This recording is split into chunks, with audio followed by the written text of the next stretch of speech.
Yeah, so let me go ahead and just talk about this game. I'm JCog. I am a Paper Mario speedrunner. This is the all cards category, which basically how that works. There are 8 chapters in the game. At the end of the first 7, there is a Star Spirit card that you collect. And so basically the goal of this game, it's like the all chapters category. You have to beat the boss at the end of the chapter and touch the Star Spirit card. Alright, so getting off started. First thing you'll notice is that we are going to be spinning everywhere. Alright, so you can see right there, that was not intentional, but you can see if I don't jump out of the end of it, there's actually some ending lag. So basically the fastest way to move around in this game is to spin for the full length of the spin, and then jump to cancel the end lag at the very end. Thanks for the good luck, guys. Alright. So, first things first, this is a very traditional Mario story. You know, we're coming, we're invited to the castle by Peach. Invited to the castle by Peach. But surprise, Bowser's here. Didn't expect that one. Just a sec. Okay. So yeah. And just a few things about this game. One of the things that's really nice, you'll notice that there's a lot of text going on. I'm just holding B for all of it. Just holding B advances the text in this game, which is like pretty comfy. But yeah. So you might notice things start off a little bit slowly, but they will certainly pick up once we get through prologue and stuff. I know, you never expect it. You never expect Bowser. In a Mario game? Nonsense. Alright. So we get introduced to the battle system in this game. Bowser's here. So right now, the only move that we have, all we can do is jump. Basically just gonna mash A through that. Does 1 damage. Bowser's, he's doing a, well, he starts off with 1. Pretty evenly matched, I'd say. Thanks. So,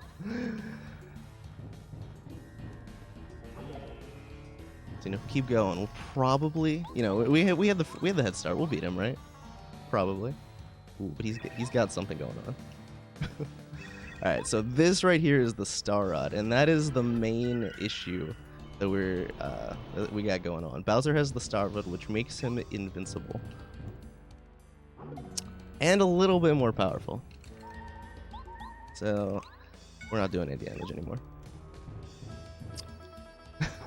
Well, it was looking easy, but now Bowser's just gonna flex on us. You know, he could have just beat us. He could have just beaten us right at the beginning. But yeah, he just dealt 10 damage in one go. But yeah, so this is Paper Mario. Let's see, trying to think if there's anything else you guys would need to know. I know, right? And you know another thing? He used 2 moves in 1 turn at one point. That's cheating. You shouldn't be allowed to do that. So yeah, insert your Fortnite memes here. Yeah, let's see. Looking ahead, like I said, it has a little bit of a slow start, but things really get going. Oh heck! Well, there you go. Supporting that for you, Sleepy. Yeah, so it's actually Mario's story. Just kidding. Not actually Paper Mario.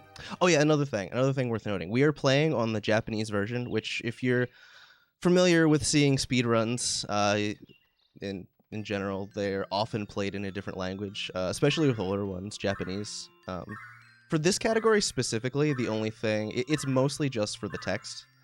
There's one glitch up ahead that is a little bit faster and easier to do in Japanese than English, but otherwise the route would work perfectly fine. There are some version exclusive glitches. The Japanese version came out, I think, around half a year, something like that, around half a year earlier than the US version, US and PAL. So there were a few things that were patched in English, but for the most part, those aren't super relevant for this category. Yeah, reset. Already died. Already dead. All right, but it's good. It's cool though. It's cool though. They're reviving us. didn't get a game over. That would have been bad. Bad form for bad form for the beginning of a marathon. But yeah, not even Paper Mario. It got Twitch lying. The game is lying category. All right, so here, luckily, there's a Toad house.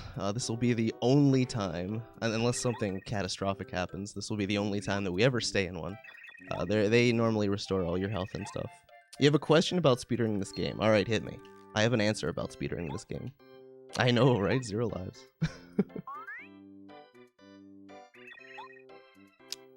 All right.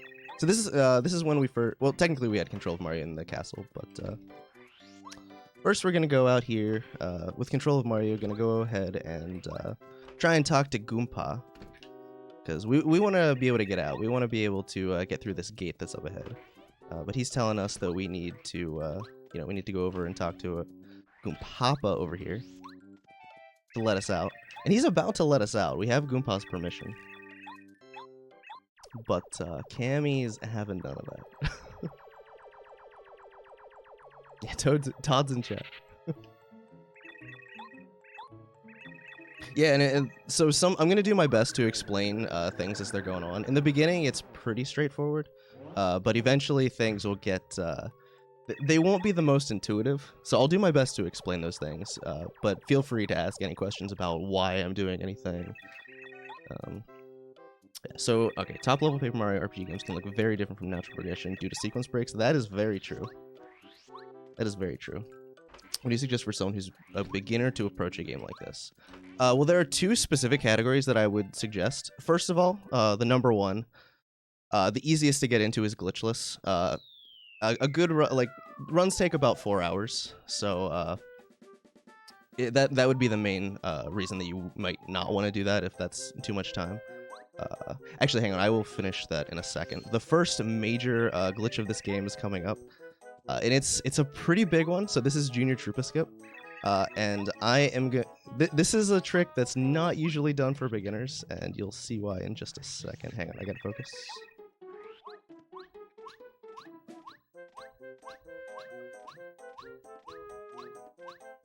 No, okay. So I'm storing this loading zone.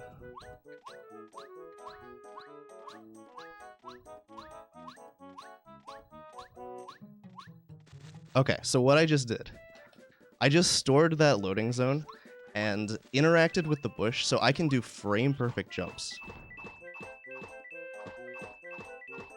Every one of those jumps was frame-perfect so that the game doesn't actually let you take the loading zone until you've been on the ground for 2 frames. And so what I did is I frame-perfectly jumped over to the bush, and that bush contains the hammer, but then the loading zone took me away just after getting the hammer, so that I was able to keep going. So that was second try. That was decent. That would have been good enough to continue on the run. Yes, you also have to return the stick to neutral in between jumps. And also, this game runs at 30 frames per second. So that would be a lot harder at 60 FPS. It's still hard at 30 FPS, but it is doable. Yes, this is actually live, Azar. This is actually live. Okay, but back to what I was saying. If you are new and wanting to get in this game, glitchless is a great way to do it. You can just pick up the route and go. You might have some trouble if you try and do it that way. But it's certainly doable. The other option that I would recommend, especially if you don't have the time to do an entire glitchless run, is to learn any percent. There are some decently hard tricks that you have to do. The most notorious is Blue House Skip. But if you practice and learn it, there's a very good beginner route that this game is also very notorious for the high levels of RNG in it. Gonna equip power jump right there that I just got, that badge. But I'm Glower, who is a topper. He has all of the world records in this game. He's created a very good beginner route for this that's consistent. So I would suggest either of those.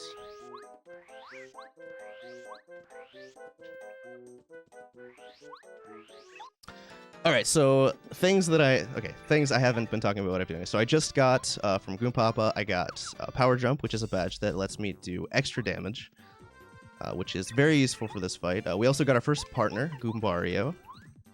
Debatable. Some people think he's kind of useless. I'm kind of one of those people. He does a little bit of damage, though. I am JCog. I'm not Glor. This is true. Alright, and so what we're doing here, we are trying to kill both of these enemies at the same time. You'll notice a lot of little things that we try and do in battles to save time. So if you kill one of these like by themselves, then the other Goomba bro has like a little text. He's like, oh no, my brother died. So by killing them both at the same time right there, we can avoid that.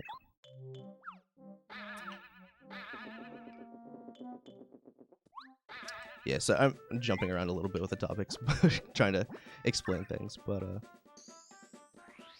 yeah, so any percent are glitchless if you're wanting to get new and wanting to get into this game. Oh, another thing I did, I ate a Goom Nut, which restored my FP.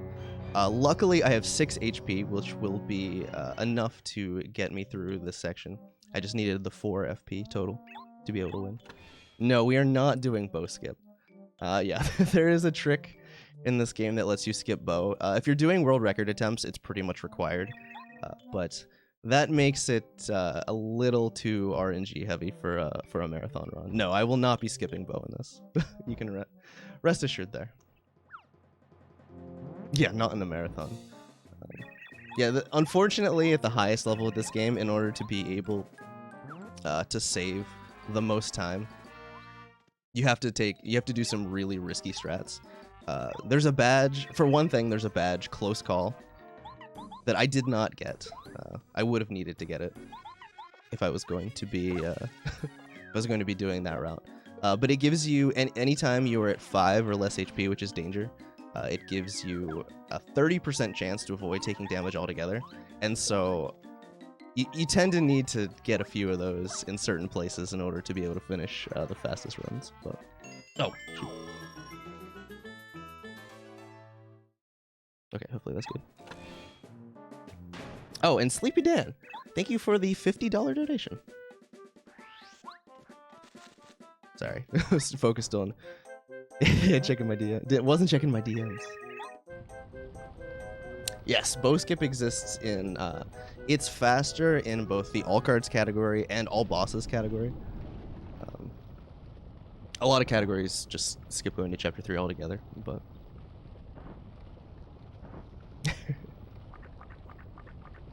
And okay, I wasn't looking at my DMs to make sure I didn't miss anything. Okay, I think I'm good.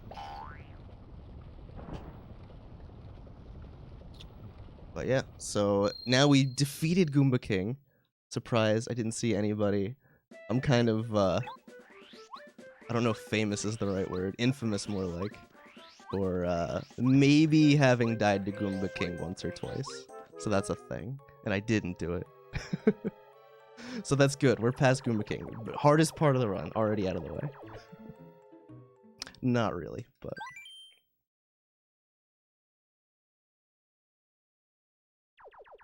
Okay, so a few more cutscenes here. Just getting introduced to the main boss of Chapter 1. Oh, wait, where's Mistar? We have Mistar right here. Shoutouts to Mistar. Yes, we are live. Udichi, I think. And Whack. Oh, you guys are making me bring them all out. Got Wacko right here. Gonna try not to hit him during this run. Unfortunately, that might not happen. Actually, I'm not gonna try. No, certainly no top runner has ever died to a tutorial boss. Never. Never happened in the history of this game.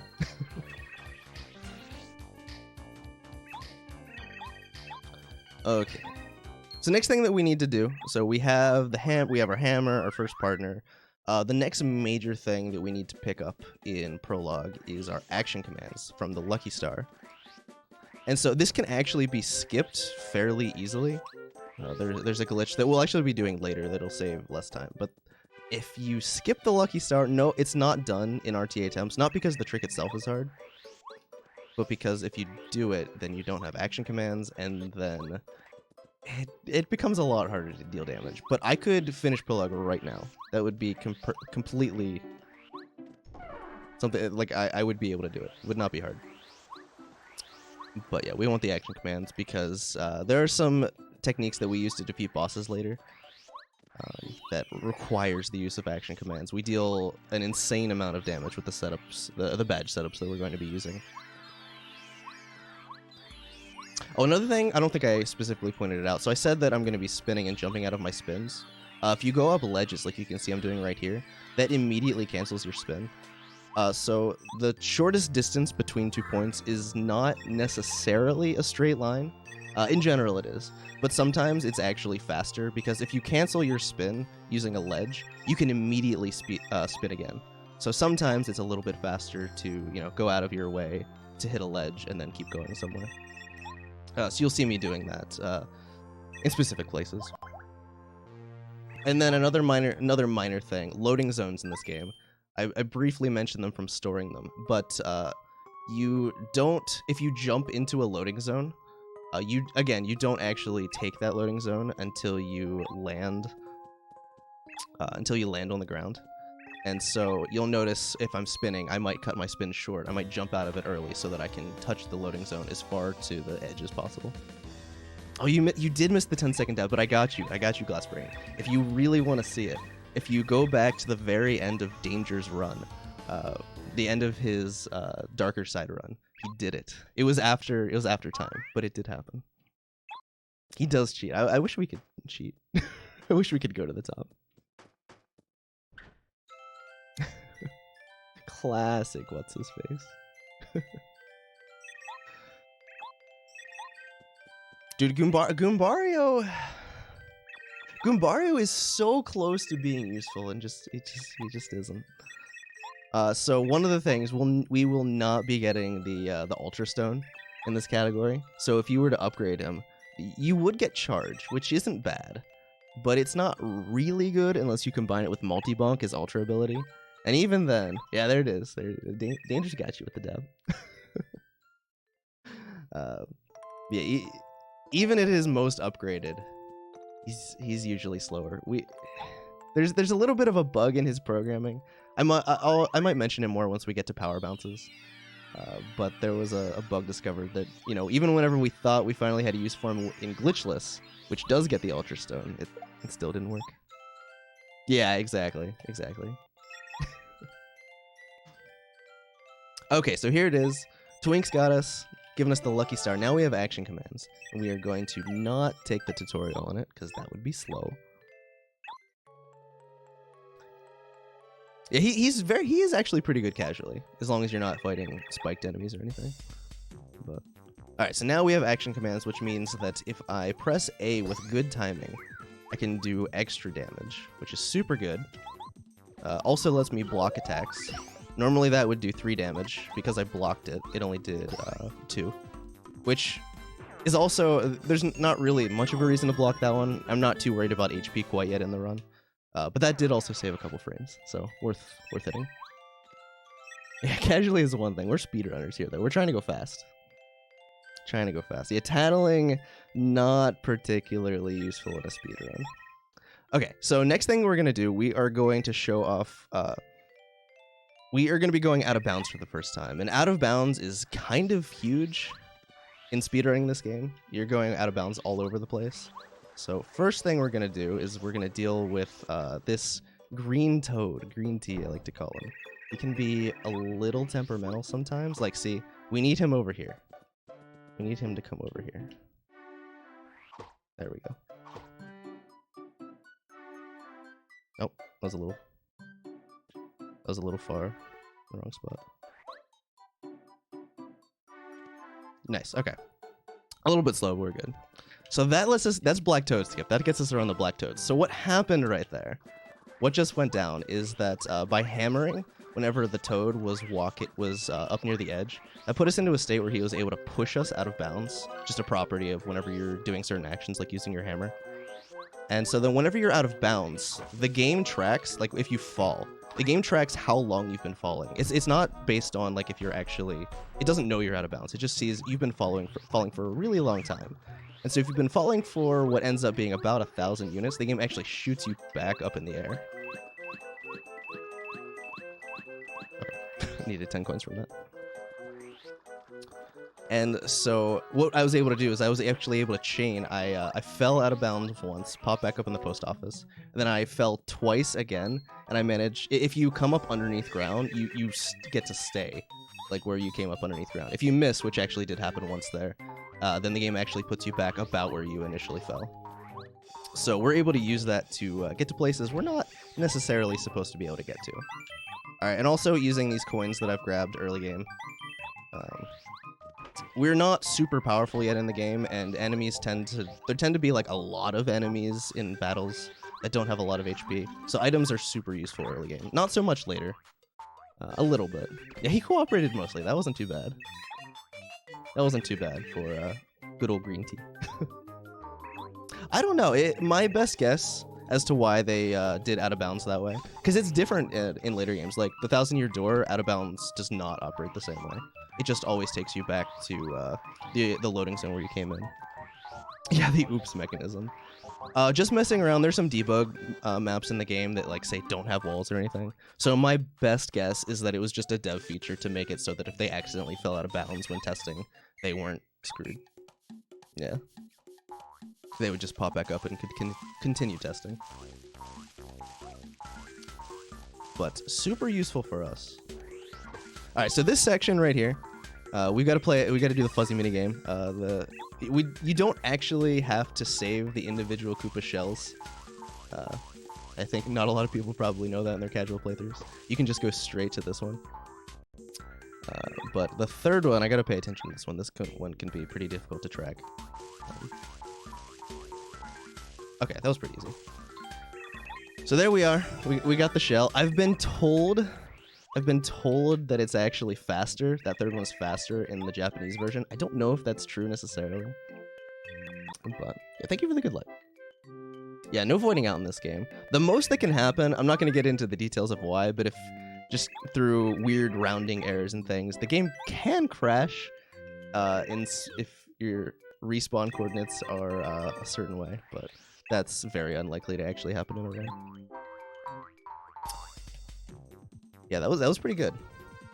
All right, so now we're just gonna take care of these fuzzies. The first item that we bought, this fire flower. Luckily, they all have 3 HP. We can just deal 3 HP to all of them. Yeah, emergency anti-soft lock. All right, so now we have Cooper, our second partner. He's marginally more useful than Goombario. We'll use him early game. You won't see too much of him later, though. Also, don't really need that HP plus badge in this category. It is useful sometimes, but yeah, that's a difference between out of bounds calculations on VC, Virtual Console. This game is out on 3 consoles: Wii, Virtual Console, Wii U, and then it's also on N64, of course, which is what I'm playing on. So those out of bounds crashes that'll happen on N64 will actually just soft lock you. You'll continue to fall infinitely on VC, so not super useful, but alright, so gonna grab some coins, grab this Thunderbolt, which will be useful. This switch right here is the whole reason that we need Cooper. You could actually skip him otherwise. Okay, good. That paratrooper is pretty annoying. Glad I got past him. Yeah, this game is flawlessly made. Oops.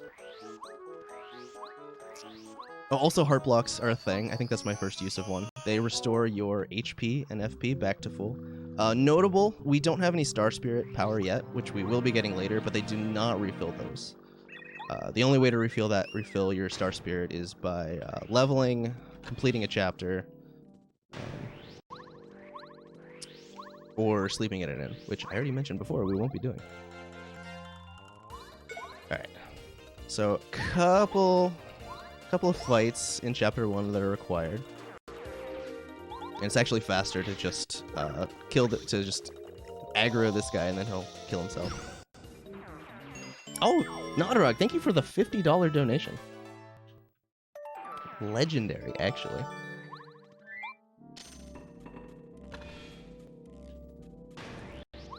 We're just kind of gonna go around these bombs. Ideally, there are very few encounters that we actually want to take.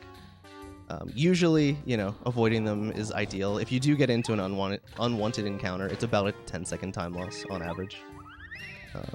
But some enemies do drop some items and things. Alright, so here is Power Bounce. We won't be needing this quite yet, but this is one of the most powerful badges in the game. It lets you keep jumping on the same enemy over and over. Oh heck, we're almost at story time. Oh, and this is another out of bounds.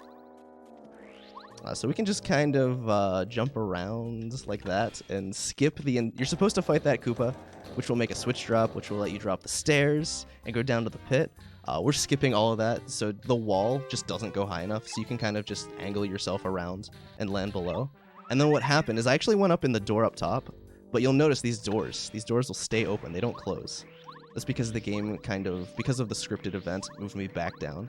So we actually entered through that door right there.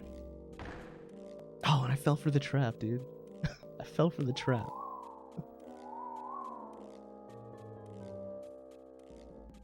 Unfortunate. You'd think I'd learn. I've speedrun this game for how long? Okay. So now we're down here. We'll take advantage of the situation. We've got Bombette. She's actually a useful partner. Alright, gonna hit this heart block though. Get back to full stats. No, you're too late, Sleepy. Too late. Yeah, get lots of partners very easily in the beginning. Alright, so Bombette, what she can do is she can actually blow up walls, which is super nice. I think it's actually explained in-game that she was just so angry she didn't notice that this wall is one she could blow up. I know, alright, so many reset points. Alright, and then we've got another jail fight right here. Or, not another jail fight, another fight. This one's scripted, it's required. No way around it.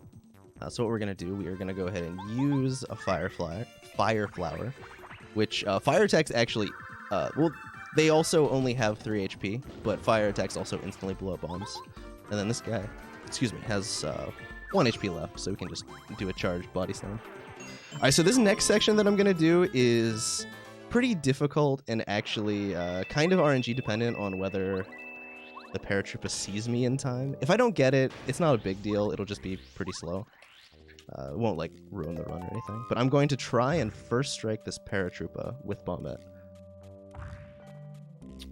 Alright. Okay, that should be good. Nice. Okay, that he made it easy for me. So the advantage of that, you can use, if you first strike with Bombette, you can use her FP ability, which is bomb, without actually using up any FP. So that makes that fight super easy. And you can see we only have 5 FP total right now. So we can only do one of those. Alright, and then we're also going to use a fright jar on these guys, because these guys are in the air. It's a bit harder. Hopefully it works. Okay, nice, nice. It's a 90% chance to work on each one. So then we're going to try and do another bomb first strike. Nice, okay, they really cooperated with me there. Yes, I'm now fluent in Japanese from the very fast scrolling text. Little did you know, speedrunning teaches you Japanese. Okay, so for those wondering, yeah, not true at all. Not actually true. And then we'll level up FP, because as you can see, 10 is pretty limiting. But, yeah, so the reason we came back and did the pit is we can't continue in Chapter 1. We need some more keys than what we'd otherwise have. Also gonna jump over those fire bars 10 times so that we can get some coins. Oh, okay. Decent spread. We'll do the same thing with this one.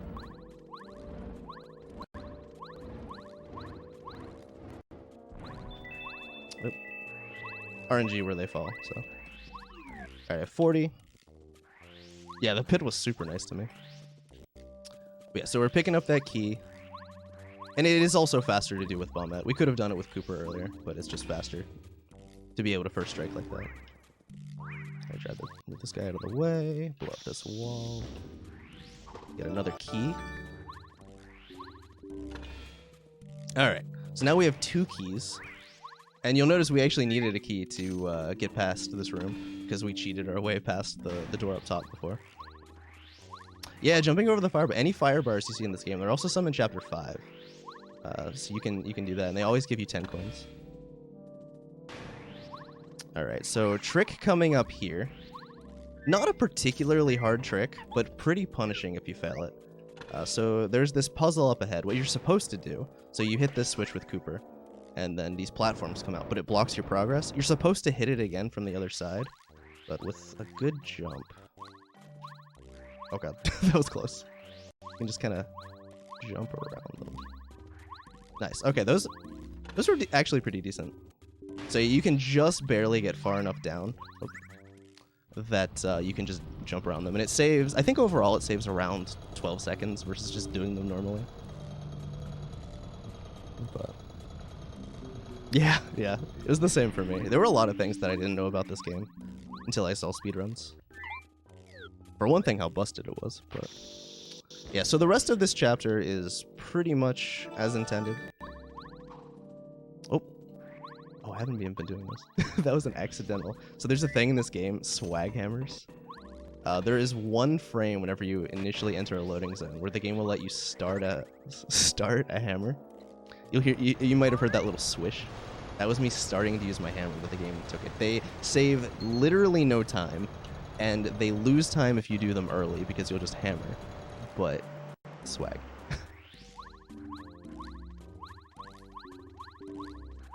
Swag's pretty great. Okay, so this next section up here, this is actually a little bit nicer than the way you do it in other categories. A lot of categories require you to try and first strike the cannons with bombette, and there's a little bit of lag after you drop her as to where they can try and hit you. Yeah, accidental frame perfect inputs. I mean, what? So yeah, we're just gonna kind of... These guys are random, so it's really hard to react if you're, like, spinning. Okay, nice. Nice, so we're just gonna spin right into them. We bought some PAL blocks earlier, so we're gonna... They have 4 HP each, and plus we need a little bit more experience. So by doing it this way, they'll spit out some bullet bills. And then we can just kill them all with another PAL block. Fun fact, PAL blocks actually hit enemies in the air. Because, you know, reasons. And then also this fight will drop 10 coins, which is the last 10 we need. We're going to be buying a badge after Chapter 1. That will... basically, it's the speedrun badge. It lets us go faster. Speedy spin. 50 coins, it lets spin, or it makes our spin go faster and longer. And so it saves minutes. Probably, if I had to guess, just ballpark, probably around 10 minutes over the course of the whole run. So very, very important to pick it up as soon as you physically can. Yeah, +2 charisma, exactly. All right, guys, we already made it to Bowser. This is kind of a problem though. We haven't gotten the cards yet.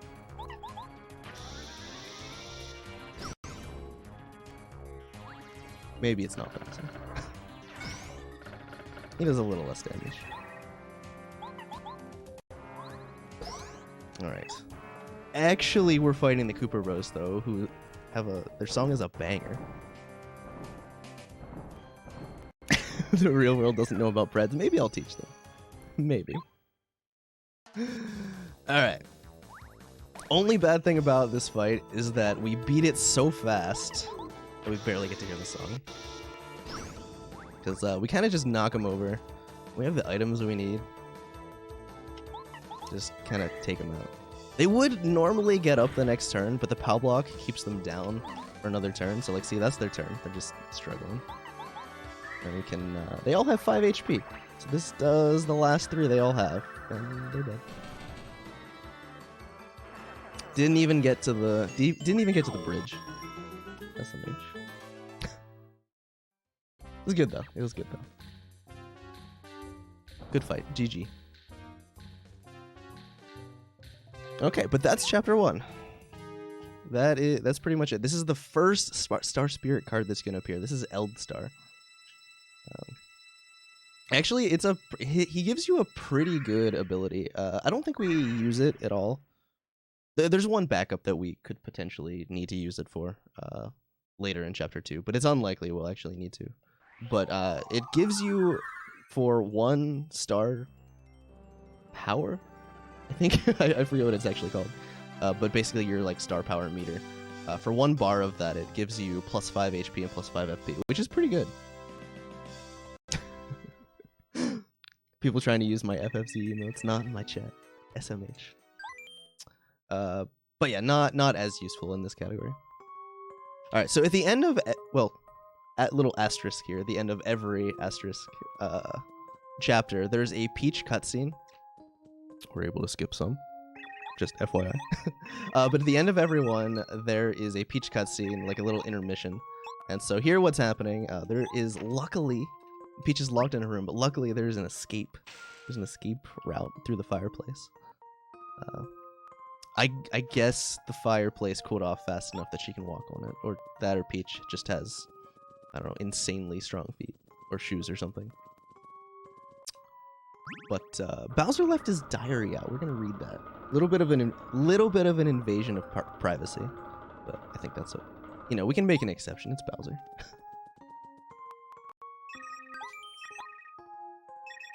Yeah. Twink has a little bit of a conscience. He's like, should we keep reading? But we say yes every time. Alright. But then Bowser discovers us, so, you know, karma or something. The Peach cutscenes, they're really good casually. They are, I really like them in my playthroughs. They give you some insight, you know, it's a little bit of a break, a little bit of a change up from playing as Mario. But not we just push our way through. That is true. I also can't read Japanese. I lied earlier. I actually can't. Even if I could, I don't think I could read it at that speed. All right, last tutorial of the game. Last chance to get hecked by accidentally saying yes to a tutorial. You have to say no twice. For some reason, even though you're holding B this whole time to skip text, sometimes your brain just wants to say yes to those tutorials. Luckily, we didn't do that at all this run. That's good. There were three instances where we didn't. All right, but now we have Eldstar. We have our first chapter beaten. Now we're making our way back to Toad Town. So the next place that we're going to go is Chapter 2. Makes sense. Beat Chapter 1, go to Chapter 2. But along the way, do we see the ravens in this category? You might catch a glimpse of them.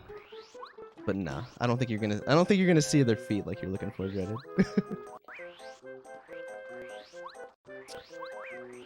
Yeah, but along the way here, so there's a little guy that we skipped earlier. If you were watching in Prologue, you might notice that we skipped Junior Troopa.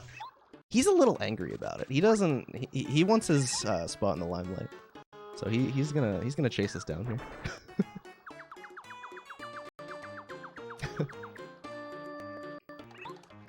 What's up, everybody? Hope you're enjoying the stream. Reminder: this is for this is a 10-hour marathon to benefit diabetes prevention, or the Diabetes Prevention and Aid Fund. So if you want to donate to that, ! Donate in the chat. Very good cause.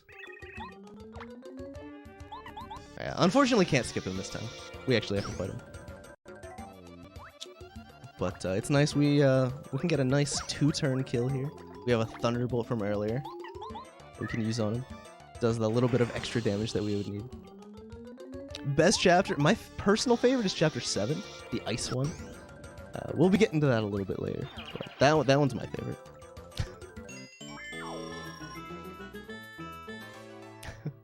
All right, so June Troopa.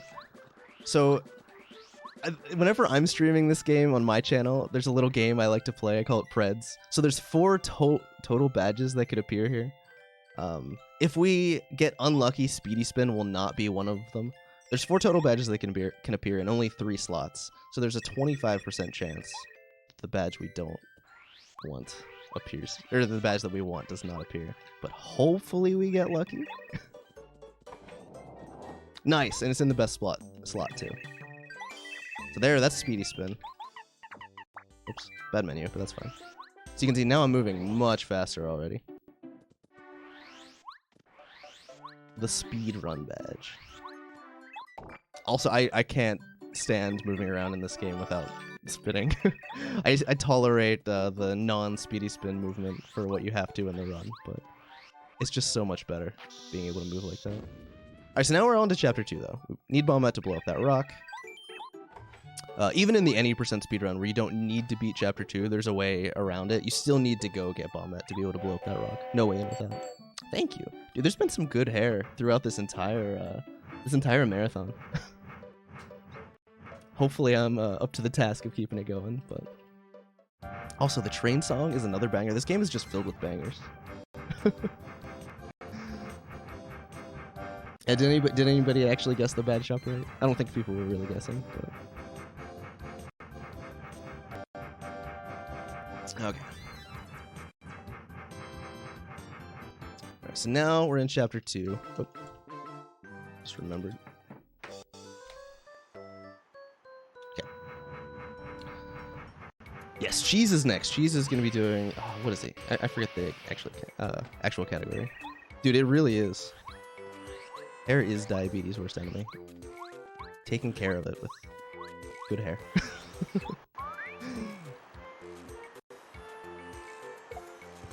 Okay, so this is Paracarry. Best partner for speedruns, IMO. He's a very bad mailman. He's actually the worst mailman I think I've ever seen. But very good partner for Mario. He found his calling whenever he found Mario. Also, F's in the chat for Wacka. He's not actually dying, but that's gotta hurt. Get a Wacka's bump there. Dude, Wacka... I don't understand why they put Wacka's bumps in this game that early, or at least why they made them as OP as they are.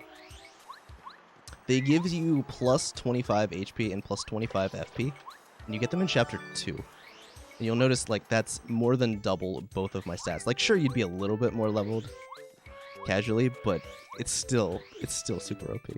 Hey, do you guys want me to tell a story? Alright, so what we're doing, Paracarry... Oh, wait, hang on. There's a... I should have started explaining this earlier. Hang on, I'm going to do a very difficult trick that's very temperamental sometimes. Yeah, I don't like that angle. I'll explain what I'm doing in a second. This is probably my least favorite trick.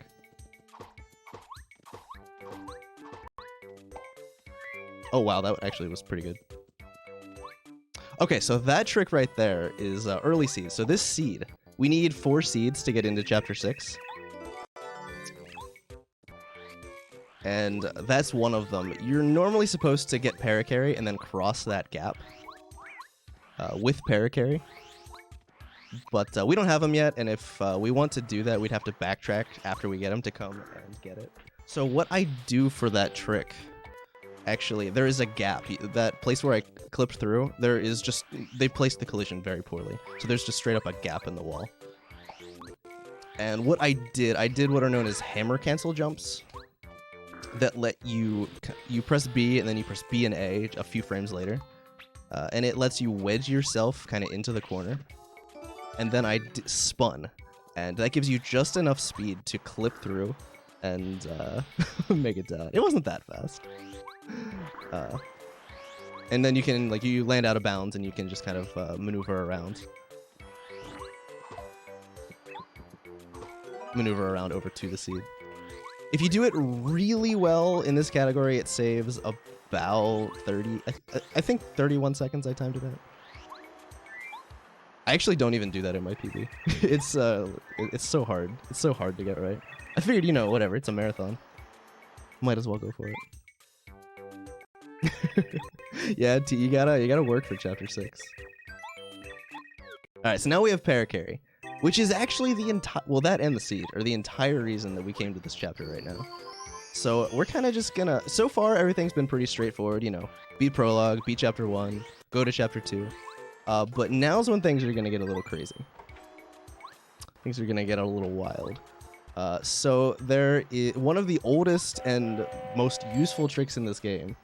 Do the swag. Oh, I got some swag for it. What did Wacka do to me? Give me a very good item, unfortunately. It's sad. But this trick coming up, Blue House Skip, and it actually wasn't fully understood how it works entirely until probably a year ago. But we've been doing it since, I think it was found in 2013 or so, somewhere around there. But this house has weirdly angled collision. If I get it right, line it up. Oh, that's alright. Okay. Yeah. Oh.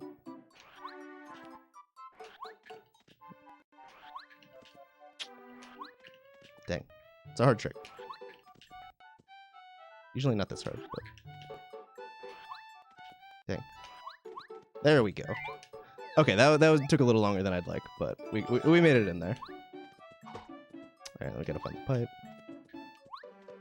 So what happened is because the wall on the side of the house is at an angle, if you jump at it correctly, the game will treat it as a floor. And that gives you 1 frame before the front wall pushes you back off where you can jump again.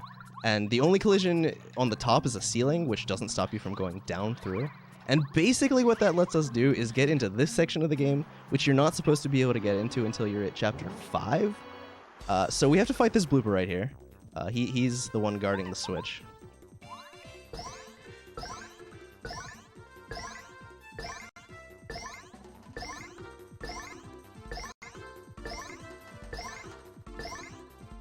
$13, that was really good. Okay, yeah, we have to fight this blooper. We're using power bounce. And note, so I got it up to 13 there, and the game actually capped me at 13. Like, I didn't have any control over that.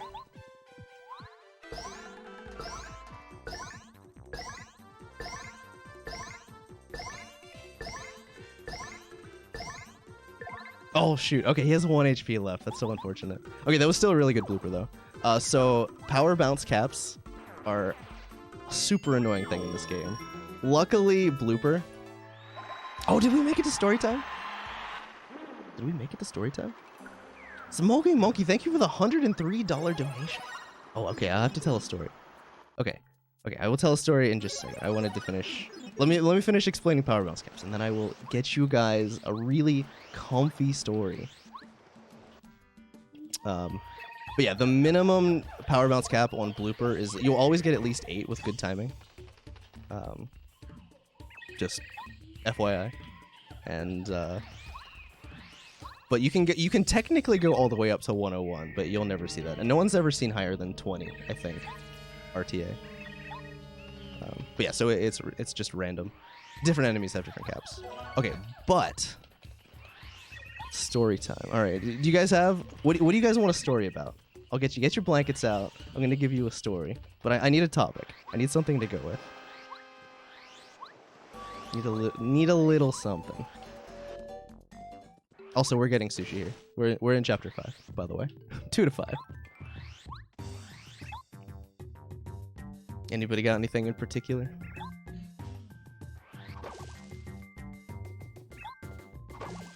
About a penguin. All right, I'll do a story about a penguin. Oh, okay, you know what? GDQ stories, high school? The Mario story. Okay, how about this? A penguin in a high school. So once upon a time, there was a penguin. He was a very lonely penguin. Oh no, embarrassing. Okay. A very lonely penguin. Yeah. Getting some badges. Very lonely penguin. And then one day, there was a bully. A bad bully. It was, we'll call him Yoshi. This Yoshi was not a very nice Yoshi. He picked on him. He said that his beak was too big, and then he thought he looked funny. Well, this penguin didn't like that very much. And so, luckily though, he was able to go find... Yeah, he was able to go find a buddy. A buddy with his... That's a problem. Oh, we can make it work. Hang on. Sorry.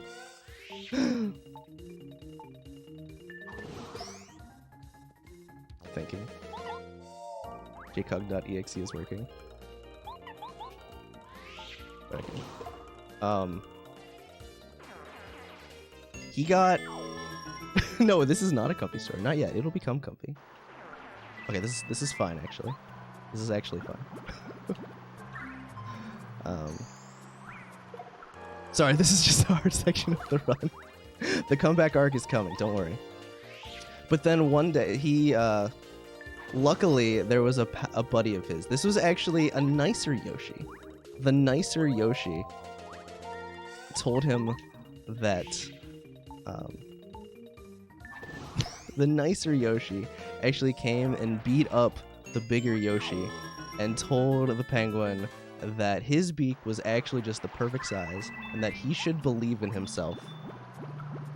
And then that is how the penguin learned that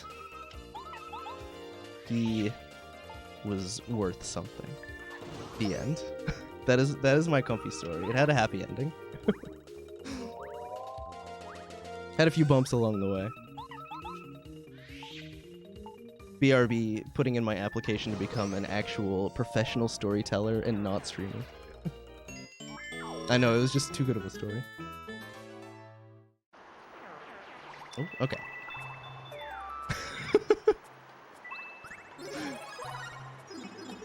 The end. Unless, I don't know, unless you guys have a better. Okay, anyway, what's been happening? I should probably explain what's going on here. So, we intentionally damaged ourselves down to 1 HP. And then we entered Chapter 3, and luckily entering the mansion... Oh man, there's just so much to explain all of a sudden. Okay, hang on. I'm doing a trick called record skip. If I blow up Bombette at just the right time, you can see that Boo is actually moving a little bit. There we go. Okay, that wasn't too bad. And he's not very good at his job. You can kind of just jump in between him and the chest and grab that weight. The Penguin Named Yoshi, short story by JCog. I'm listening for any publishers willing to publish this story. Mario killed him and hit. Oh man, he actually Mario should have been the bully. It was actually Mario the bully. Threw the penguin off the cliff. Story lots of people have probably heard before. Dang, missed opportunity. Okay, but what just happened right there is I skipped, that's record skip. I skipped the minigame. And normally you're supposed to play a record for that Boo. You get him to dance. He's still not very good at his job there. But at least, you know, it takes a hot beat to get him distracted. But yeah, we just kind of grab the weight from behind the Boo. The chest? What chest? Maybe we'll grab the chest. Alright, and so these guys, these are the super boots. These are our first boot upgrade, which is super nice. They toss it around, not too hard to follow. It is RNG how many times they toss it, but it's not too bad. Alright, but what the super boots let us do. Oh, we already got an illustrator. We're on the fast track to success with this book already. But they let you do spin jumps in the air to break blocks. They also let us do more damage in battle, which is nice.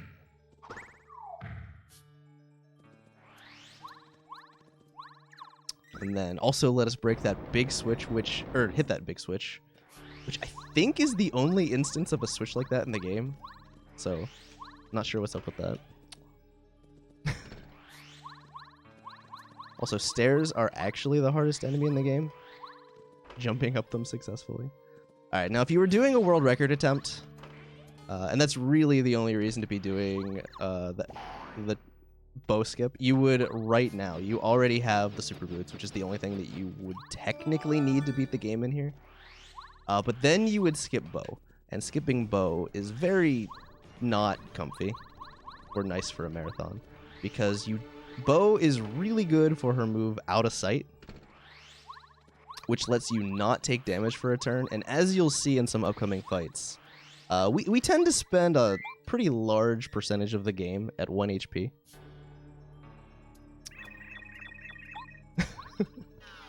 It's a good quote.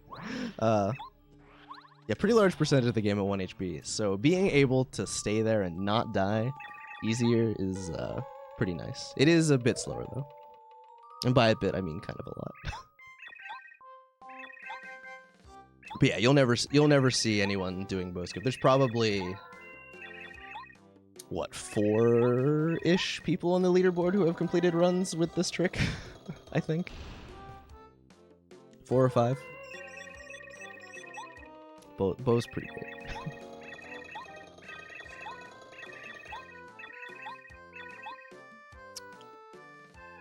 Alright.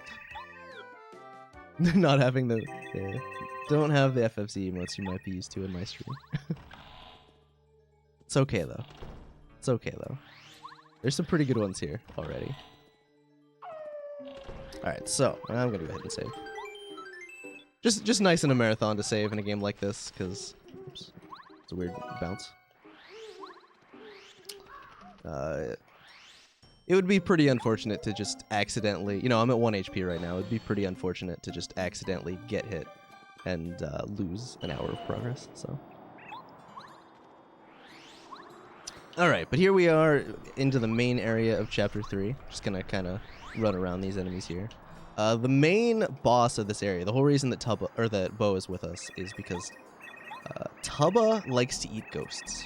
And normally there's a ghost that he likes to eat right up here. But luckily we can actually save Stanley. Stanley's a bro, we don't want him to die. He's already a ghost, so. But you can kind of just use paracarry to get out of bounds right there. The collision is weird. And so we just jumped around the trigger that would start a cutscene where Stanley gets eaten. So Stanley has been saved.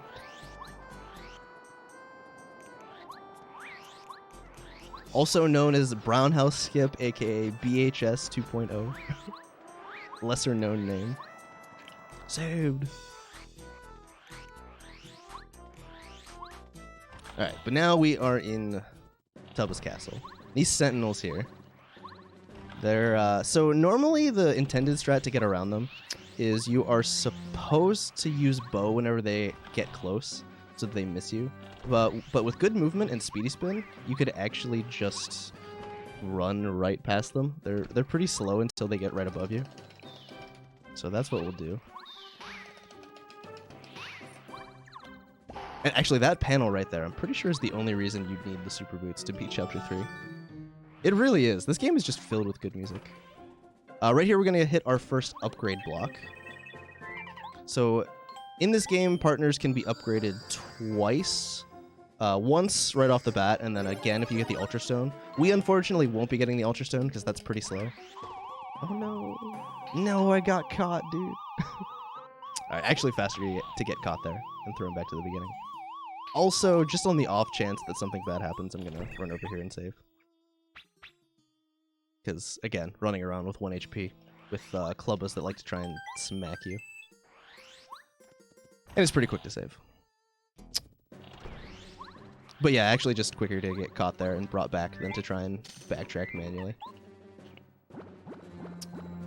But yeah, got that key. Open this door.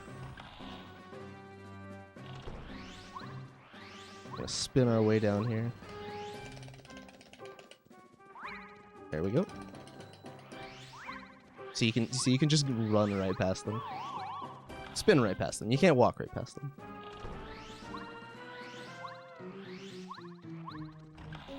Alright. And then right up here, this is one area you might think you would require bow to get past, but actually with good movement. Oh, that was not very good movement. Alright, that's fine. That's fine. Just gotta wait for it to go up and down again.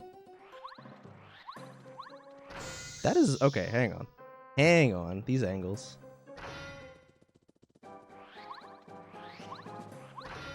Dang, oh my god. Okay, I usually don't struggle this much with this trick, but... Luckily you don't die. There we go, that's better. Yeah, luckily you can't die in the overworld, so you're capped at 1 HP.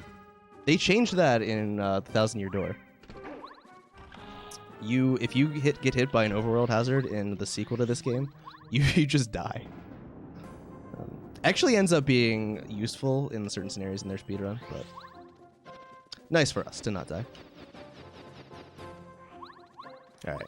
Also, you can push that clock out of the way. I don't think I knew that in my casual playthrough. So I never knew about Mega Rush, the badge that I just picked up, and the entire reason that we're running around at 1 HP. So what Mega Rush does is it makes it so that if you are in peril, aka you have exactly 1 HP, you will deal +4 damage, which is like, you know, casually speaking, you probably don't spend much time at 1 HP, so there's a reason it only costs 1 BP to equip. And you can just kind of move through this room, avoid all these clubbers, draw them up and go around them. But if you combine that with Power Bounce, you get some. You'll see. We actually do it at the end of this chapter. It's pretty busted what you're able to do. Yeah, we do not want to hit that heart block. We're very intentionally not healing back up.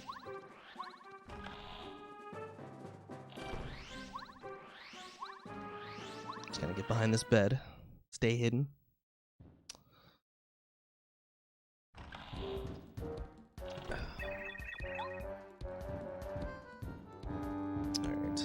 So I guess that was that previous room back there was the first time we've seen Tubba. He's pretty big.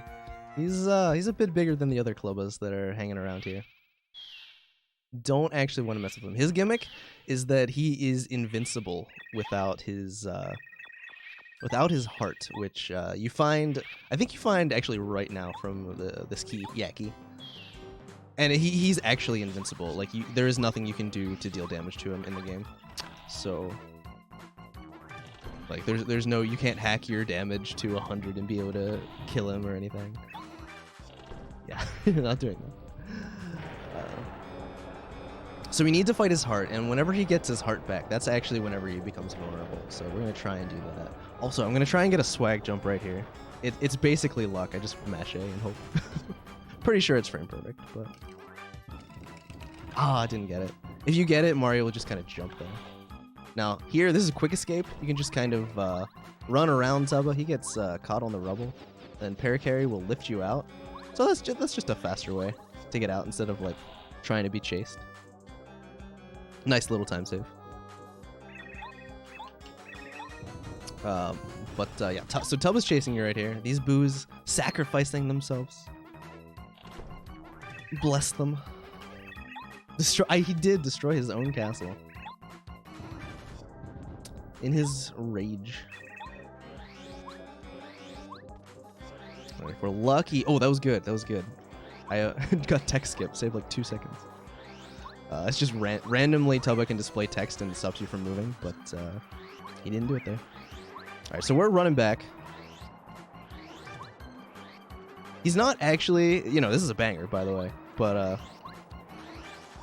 you can't actually be caught by Tubba, despite what the music might make you think.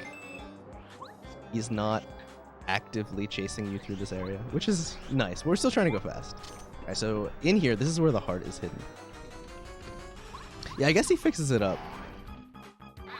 Eventually. Right, so there's 3 rooms in here. Fun fact about this room, if you accidentally encounter one of these Goombas, on the way back out, they're just gone, even if you didn't kill them, even if you just ran away. It sets their flag to, like, having been killed, even if you didn't kill them. Alright, so we're doing a little badge change up there. So now we have on Power Bounce and Mega Rush. So the heart has a gimmick where it kind of charges up, and so the idea, what you're supposed to do, is wait until he's about to attack you with a super strong move, and then out of sight with bow. But we can just kind of...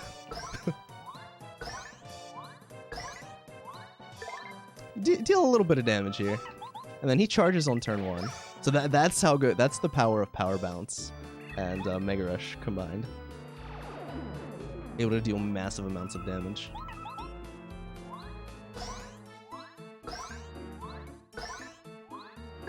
Okay.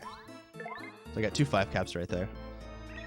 You can tell that I didn't mess up the bounce and the game actually forced me to stop because Mario goes flying back. If I intentionally or accidentally mess up, then Mario will like fall straight to the ground. Yeah, the heart has 50 HP, I believe, and runs away at 45. So we deal that much on our way back out. Still in peril, by the way. Still have 1 HP. So now, I don't really know why he does it. Tubba gets reunited with his heart. He thinks he's more powerful or something. I thought he knew he was invincible otherwise, but we can just kind of do a little jump. He's got 10 HP. We deal 12. He's dead. Easy dub. And this will be our first instance of upgrading BP in the run, which means now, like you saw how I had to deal with, you know, it's like, oh, I don't have enough BP to equip Power Bounce and Mega Rush along with what I have. Well, now I do. Now we have 6, which is super nice. BP is really, really good in this game. I know a lot of people casually, especially when they're younger, like what they'll do is they'll just be like, oh, I don't want to die. I'm going to upgrade HP. Not the best strat. The highly vincible. He's very vincible. Plot hole. Alright, here is our second Star Spirit card. You'll notice we did not beat Chapter 2. We beat Chapter 3. You count a little bit differently in all cards. But I'm going to do something a little different. We're not just going to grab the card. Alright, first I'm going to put some badges on. Not that one. Okay. And I'm actually going to save, because if I mess this up, it'll lose a lot of time. Alright, so we're going to do loading zone storage again. Nice, first try. So you'll notice I touched the card, and it's gone. The card is gone. We touched it. We satisfied the requirement for the category. But after I touched it, I then touched the ground with the loading zone stored, and that overrode the cutscene that the game was going to take me to. And so that means that we're able to touch the card, satisfy the requirement for the category, not do the cutscene, and just keep moving on and go straight. We're going to go straight to Chapter 5. And again, for those who missed the explanation earlier, those jumps are all frame perfect. So that was 6 frame perfect jumps, 30 FPS. All right, back to Chapter 5. It might be a little bit of deja vu here. We already watched this cutscene once. Also, we're not gonna save the Yoshis. Paracarry is kind of nice. And just kind of take us out of bounds here. Do a little bit of maneuvering. Go along the edge. So yeah, whenever you're out of bounds, I never really talked about this. There are kind of seams where you can walk. Kind of fall around the lava there. But yeah, you can walk without actually going back in bounds. But yeah, that skips the entire jungle, which is pretty nice. Nice. I don't know, 10-minute time save, 15, something like that. Yoshis are still kind of lost out there. Unfortunate for them. Alright, hopefully I make this cycle. It's not too bad to make this cycle, but yeah, you don't want to miss that cycle right there. Otherwise, you have to wait for this platform to come the whole way back.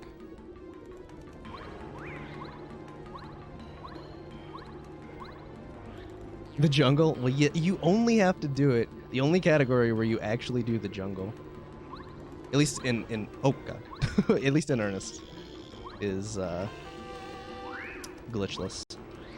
Actually, in glitchless, it's one of the hardest sections of the entire run, is the jungle. I think whenever I was first learning the category, because that's what I started with, whenever I was first learning it, that was the area that I spent the most time practicing. Also, you can just kind of skip that puzzle. Just with a well-placed, you can also jump around it, but yeah, you can just kind of jump around the lava there.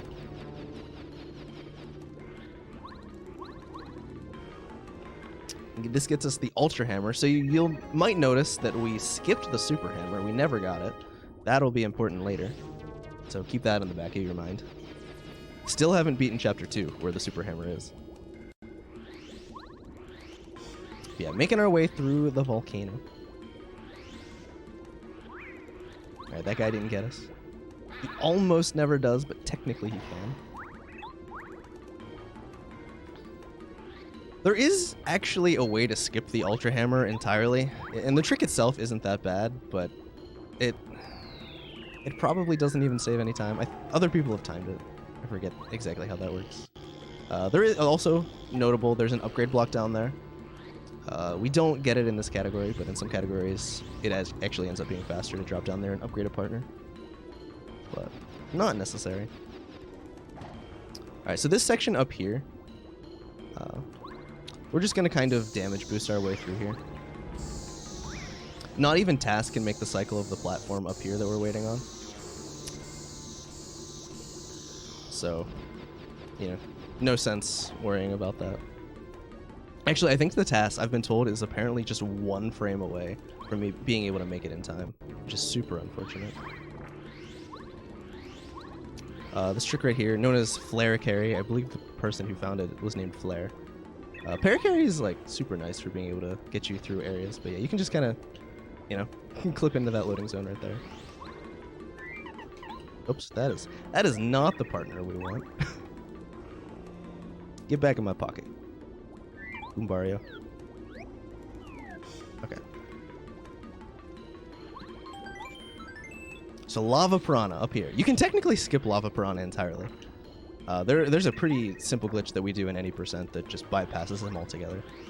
But we don't really want to do that, because then you also skip the card, and we need the card for the category. So we have to actually fight Lava Piranha.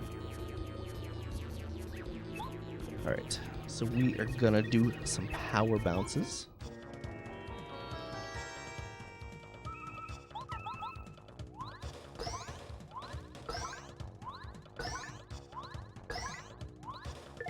All right, 5 count. All right, and so that. Okay, that is not actually an issue. Not actually an issue. No, we have a life stream. That is entirely intended. So luckily, the life stream comes in super nicely right here, because you know that guy does 4 damage. The main head right there does another 5, gets us right back into peril.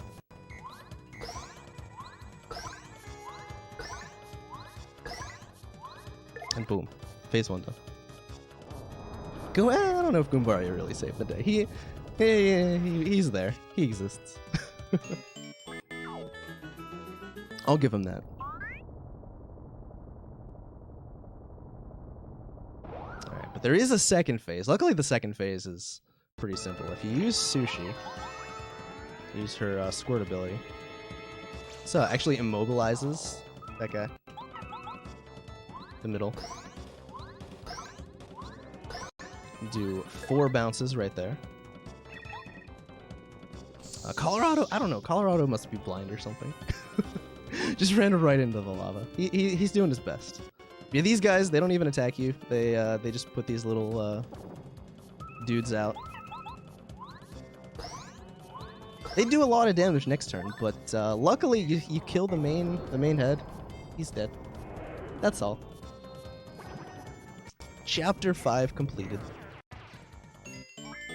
Yeah, a reminder for those who maybe weren't here earlier or didn't catch it. This is actually a marathon. This is a 10-hour marathon that we're doing to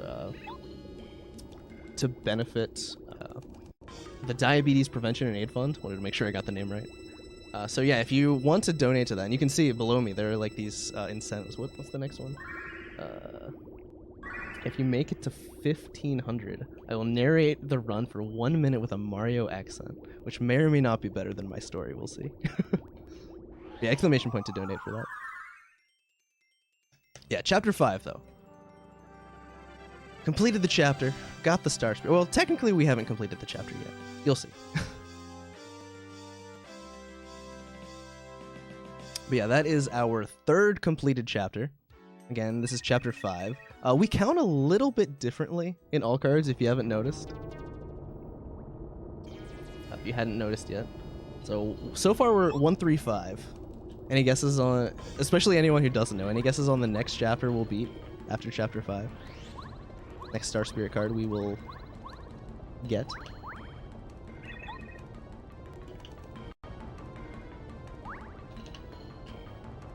There's only a few choices. There's 7 Star Spirit cards we need. Yeah, thank you, eBay.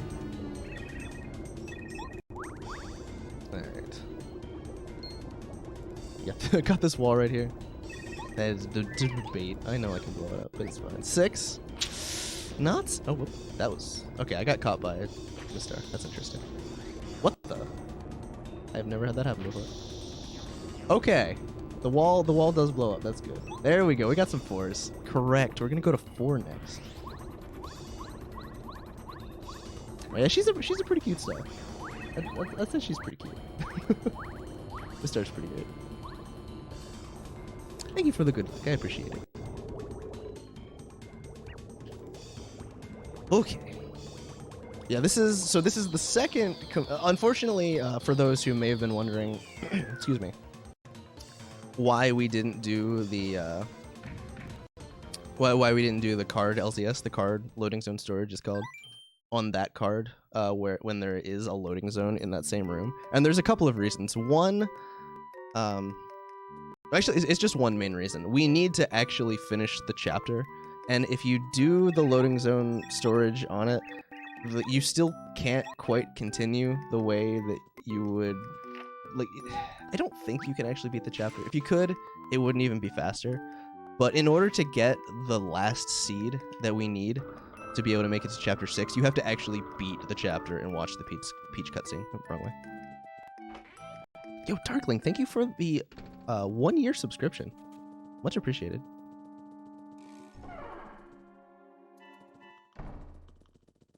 All right. So we are gonna kind of walk around. Luckily, the game gives you the right, like, it doesn't care that we didn't do the other Peach cutscenes. It just lets us do the one that we need to go to next. But yeah, we have to actually beat chapter 5 and grab the seed, get the seed from Colorado, because the game, in order to make sure that you've beaten chapter 5 before you go to chapter 6, the game makes sure that you can't get the final seed that you need to plant until you've, actually completed the chapter. Yeah, luckily the stealth isn't too bad. Also, fun fact about this quiz right here, if you just mash A for the whole thing, which I almost do, you'll win the quiz. You don't need to know any of the answers. You don't even need to get them all right, because you can't go negative, and the answers to the last 2 questions are just the top one. You just win. The problem, though, is that winning is slow, because winning gets you a jam and jelly, and it's slow to, like, if you wanted to do anything with that jam and jelly, it's super slow to try and take it to the chest, where you can transfer it to Mario, and you have to watch a little short cutscene. So what we do, like, this is the 9th question, so I got that one right. I actually intentionally get this one wrong. Choose the second option. So now nobody wins, but the consolation prize is the sneaky parasol, which, I don't know, it seems a little bit more useful than a jam and jelly, in my opinion. Really, Super Mario Odyssey ripped this game off. I mean, I guess it's still Nintendo, so they can do that. But the sneaky parasol lets Peach become whoever she wants if she just, like, kind of throws the little magic at him. So really, this is the precursor. This is the prequel to Odyssey. That's my headcanon.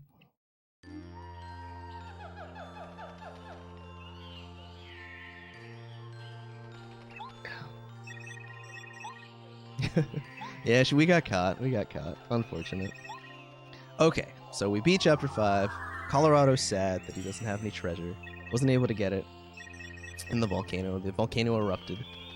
Very sad. Gonna slowly walk away.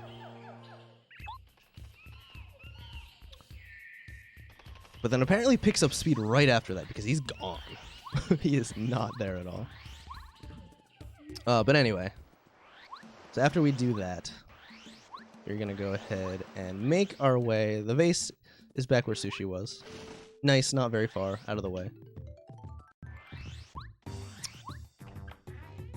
Apparently Colorado made his way back in the bulb back in the back. Apparently he already gave it away to Colorado. I don't know how he did that fast, but it is what it is. Excuse me. But it's okay. We got the seed. Now that's the whole reason that we actually finished chapter 5, and now we can go ahead, go back down into this blue pipe, skip the whole. There's a whole sequence you're supposed to do. Where you ride the whale back, and then you have to fight Junior Troopa. We don't need to do any of that. Alright, so now this is... It's not the first instance of us abusing story triggers, but I didn't really talk about it earlier, so I'm gonna describe how it works now. This game primarily keeps track of where you are in the story based off one value in memory that like tracks your progress in the story very linearly. So right now, the game considers us to be in a state where we already beat Chapter 5. Even though we're getting the Chapter 4 cutscene right there, that's unrelated to your actual story. That just plays the first time you enter the toy box. And you'll notice the train is already here. So we're in a weird state where the game considers us to have already beaten this chapter, but some of the flags in the chapter, some things are affected by your story, some things are affected by flags. One of the things that are affected by flags are this completing the last piece of the track, because technically you're never required to do it to beat the game. So the developers knew enough to know that they shouldn't automatically set that. But you can see, so what we're going to do is we are going to flip this switch to set this flag. And yeah, this is when things start getting really difficult to understand if you don't know what's going on. Alright, so now the train track is a complete circuit. But if I was to go and try and fight General Guy, he wouldn't be there. The game considers me to be in a state where I already beat him. So what we're gonna do, and also these are based on flags. Cammy is just gonna throw the fuzzy there because we never watched the Peach cutscene where you're supposed to figure out what you would normally see there. What would you normally appear. So it just picks the first thing in the list. You can also, like, short little time save. There's a hole in the wall here. You can just kind of clip through it with Paracarry. Yeah, so we do have to fight the fuzzy. Ideally, you can make a Thunder Rage appear there, but it's not a big deal. Just use Power Quake, take care of all of them. Alright, so, but the reason we're doing this, we want to grab the frying pan here. We're not actually going to do anything with the frying pan. The frying pan itself is pretty useless, but grabbing it is a hard-coded trigger to set your story progress to a certain place. Also gonna kind of clip back out of bounds here. Just to avoid shenanigans with that guy can kind of get you. But you'll notice, if you look at the top right of the screen here, the train track is broken now. The game, it put us backwards in the story, but because we already completed the full circuit of the track, we can go to the next station the reverse way. So what that'll let us do, we're in a state now where we can go fight Lantern Ghost. And I'm going to save here. There is a small but real chance that the game will kill me, and there's nothing I can do about it. It's about a 2.5% chance. It's not huge, but, you know, better safe than sorry. Yeah, a little bit of cheating. We skipped a lot of this chapter. All right, bad RNG on these platforms here. Gonna have to wait on this cycle right here. Also, you'll notice I grabbed a Volt Shroom. It makes the fight a lot safer. I think it improves the odds of winning this fight from something like 70% to, yeah, 97.5, I think, just by dealing a little extra damage. Yeah, this is where power bounce caps start becoming a little bit of a pain. Also,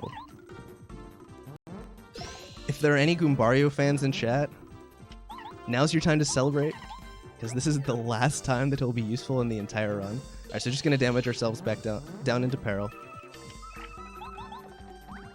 He's slightly faster than Bo for that lantern. Okay, good. Did not get hecked by RNG, which is good. If you get double 4 caps right there, it's not enough damage to kill. You need at least one.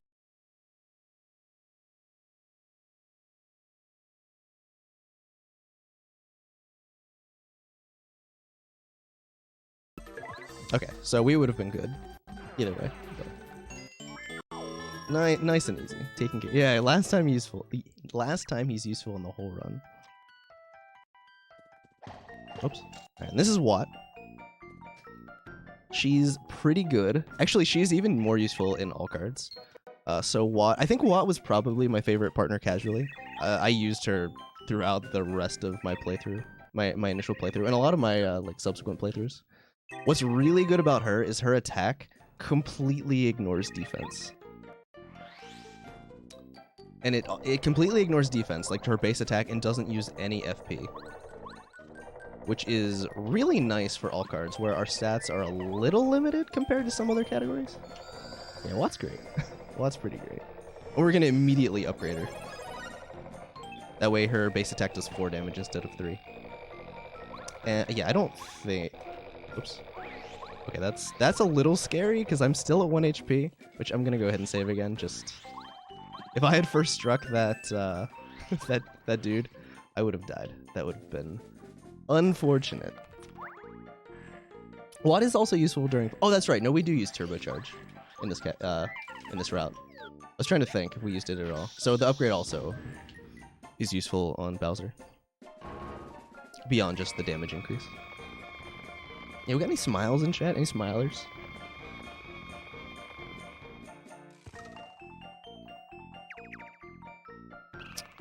Alright. Let the Shy Guys run away.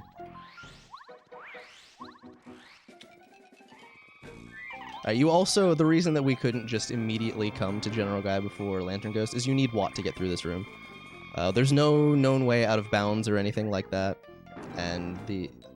well, also, I think you need to set a story trigger to make the boss even appear correctly. If I'm not mistaken. So even if you could get out of bounds. Yeah, you need Watt to make those guys break that wall to be able to fight. There we go. There we go. We got some smiles. I like it. Shout out another boss banger. The bangers are just great. Alright, so we go into this fight. 1 HP, 9 FP. It's fine. Don't worry about it. We can make short work of all these guys. So General Guy has a few different faces. He throws some different forms of Shy Guys at you. The first one was the Shy Stack. It had 15 HP. We did all of that right away. Didn't even use any FP. And then General Guy actually shows his face in the battle. And then we have some Stilt Guys. And we're actually... You would normally not be able to do this in a casual playthrough because you get Power Quake in Chapter 5. But we already have it, and it works on them. And it just kills them if you're in peril, so that's nice. Alright, General Guy gonna throw out some Shy Stacks. Now, these guys have a little bit too much HP to kill them in one turn.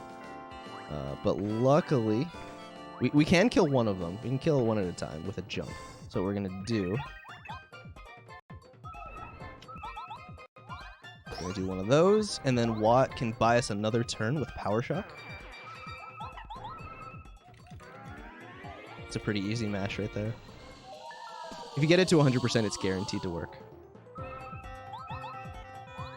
And then we can just kill the next one. Alright, and then we actually fight General Guy, which we're not able to deal enough damage in one turn to kill him. So what we're going to do is we're going to throw on this Repel Gel. Now, Repel Gels are super nice whenever you want to, stay in peril without being knocked out so that you can rack up a bunch of damage.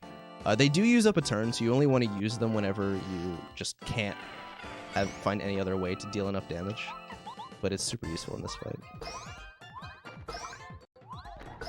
Alright, you only need a 4 bounce here. Luckily, 4, you will always get at least 4 on General Guy. So you can never get screwed in this fight by RNG. Not in a way that kills you anyway. Alright, out of FP, so we're just going to hit him with a jump, which is still really good. You can see he has 2 defense. So it's actually a lot to get through. But that does exactly 30 damage to him. Exact kill, used all of our FP. And boom, we're in there. And we got an upgrade, so we'll get some more FP. FP is super useful. Like you saw, we used all of our FP in that fight.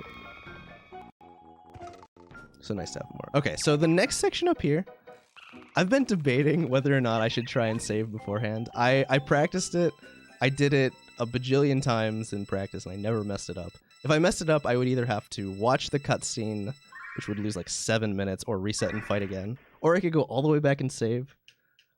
But I shouldn't mess this up. We're going for it. Go big or go home, right? First try. Easy. Card LCS. Card has been touched. We're good. Now my heart rate can go back down. It's like the little things. It's not that hard.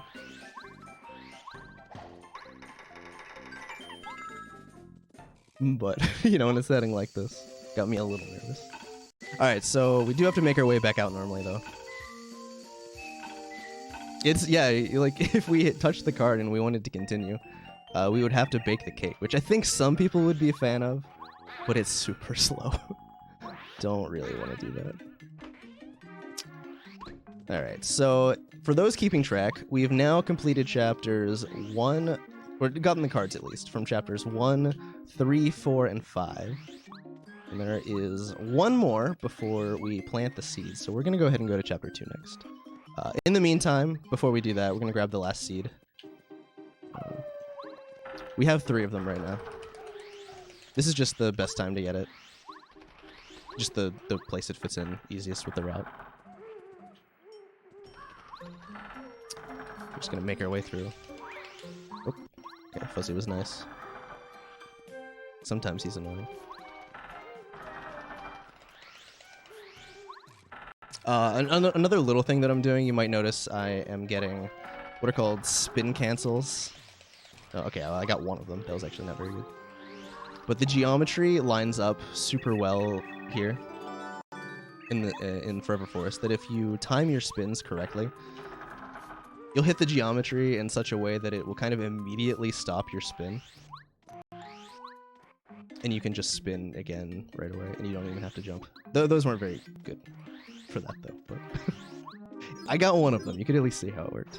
Alright, so now we need to go to Chapter 2, and the fastest way to get there, the best way, is to go through the warp pipes. We have to fight Electro Blooper. That's fine. This fight is a little unintuitive. We're just gonna, you know, we're gonna size him up. Gonna not do anything. You see how much it did? Okay, he does 4. He does 4. Alright. Maybe do a little bit of a jump. Alright, 2. I like it. Oh, he's gonna electrify.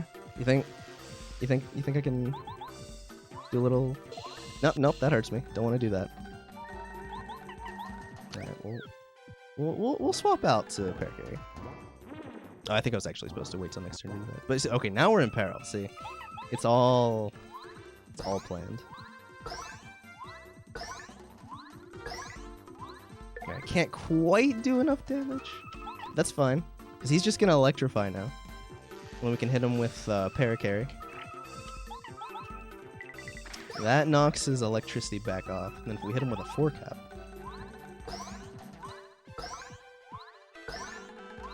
Boom. He did. He did. Exactly, it's all coming together. Alright, so that opens up warp pipes to Goomba Village, Koopa Village, and Dry Outpost. We only care about Dry Outpost. So, same deal as whenever we were in Chapter 4. Whenever we first entered Chapter 4, but the game considered us to be in a post-Chapter 5 state. The game still considers us to be in... It's technically kind of... it's kind of post-Chapter 4, but also kind of in the middle of Chapter 4.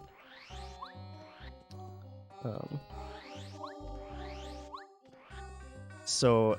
Basically what that means, normally what you're supposed to do in Chapter 2 is you're supposed to complete this long side quest and get the Pulse Stone to make these ruins appear, but they're just kind of already here, which is nice for us.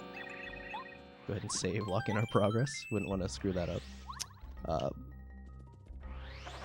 But yeah, so this chapter's in a pretty funky state. This is not how you completed this casually. The sand is already down, but that key hasn't been taken. So what we're going to do is we're going to grab that key. You'll notice we skipped a key. Or skipped a lock. Grab this other key that the sand is already dropped for.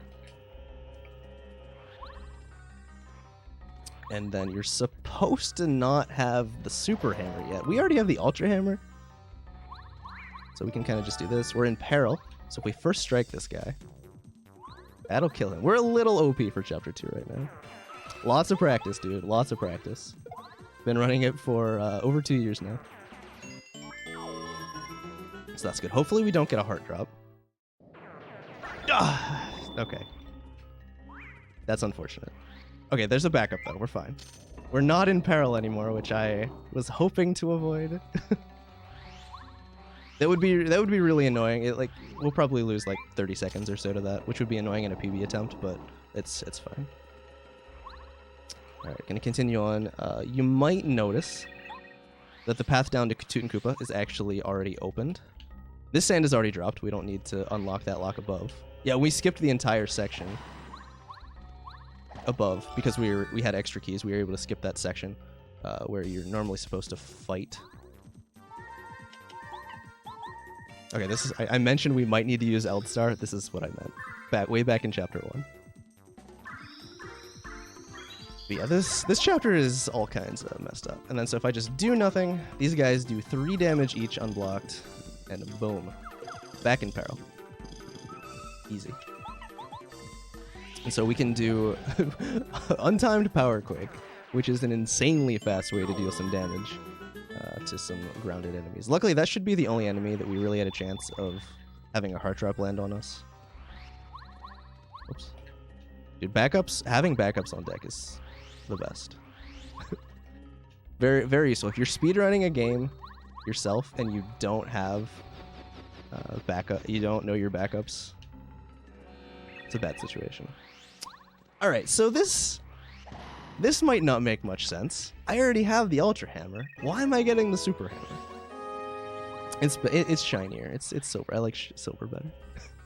No, but what that did, that just so happens to be the fastest way. Same as in Chapter 4 whenever we grab the frying pan. Grabbing the Super Hammer is a trigger to set us back into a Chapter 2 state. So now, whenever I go back into the room where the path down to Toot and Koopa is, it will not be open, and then we'll be able to reopen it and go down there and actually fight Toot and Koopa. Thank you for the good luck, Damon. Much appreciated.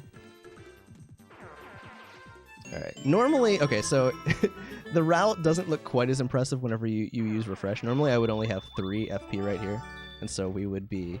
It only takes 3 FP to kill Toot and Koopa. We have 8 though, so it doesn't look like it's as tightly routed as it is, but yeah, you can see now the path is closed. Wrangle, Star, Moon. Puts it back down.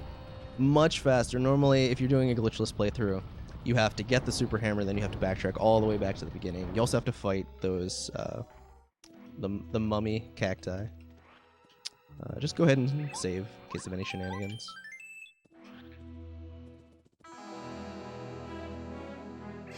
Alright.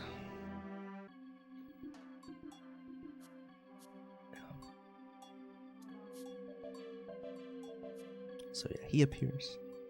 Yeah, and the reason, if anyone was wondering why I was still able to break the blocks and like some of the things were still existing in Chapter 2, some things are based on flags that are unrelated to the story, especially things that it doesn't matter what order you do them in. Like you can technically fight all of those, all of the what would they be, not pokies, the chain chomps, all the stone chomps. You can fight them in any order, so the game just treats them as separate flags unrelated to the story. And also, luckily, Chompy here. Chompy dies whenever Toot and Koopa dies, so easy fight. Alright, did not level up, did not have any fragile fails. So that's Chapter 2. So we beat the chapters in the order 1, 3, 5, 4, 2, and then we're gonna go to 6. That's how you count in Paper Mario.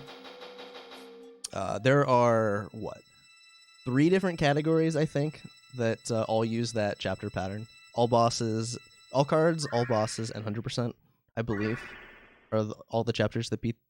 all the categories that beat the chapters in that order.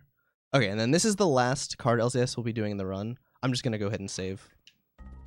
It's right here. There's no reason not to. Oops. I think that's the first one I didn't get first try. Alright, but we got that. Touch the card. On our way. Yeah, if I was to touch the card incorrectly, like, say I actually didn't have the loading zone stored, or... what else could go wrong? You have to touch the card late enough in your jump that the cutscene doesn't take before you hit the ground. So if you mess either of those up, you'll still watch the cutscene, and that's bad. It's especially bad, it actually completely ruins the route if you miss this one, because it would lower our Star Spirit power. You'll notice we have We still have a total of 5, which means most importantly, we have Starstorm, which is super useful in Chapter 6. Is Paper Mario going to be in Smash? Your guess is as good as mine. I have no idea. Sorry, so yeah, just making our way back. So we've touched the cards for the first 5 chapters. Only have 6 and 7 to go, and then of course we have to beat the game after that. So defeat Bowser, do Chapter 8. So next on our list we have all 4 of the seeds. Yeah, we're big boy now, Alex. We're big boy. So we are going to go ahead and plant them. Also, this toad right up here that I'm going to be talking to, or right here, this is Minty. She's bae, that is all.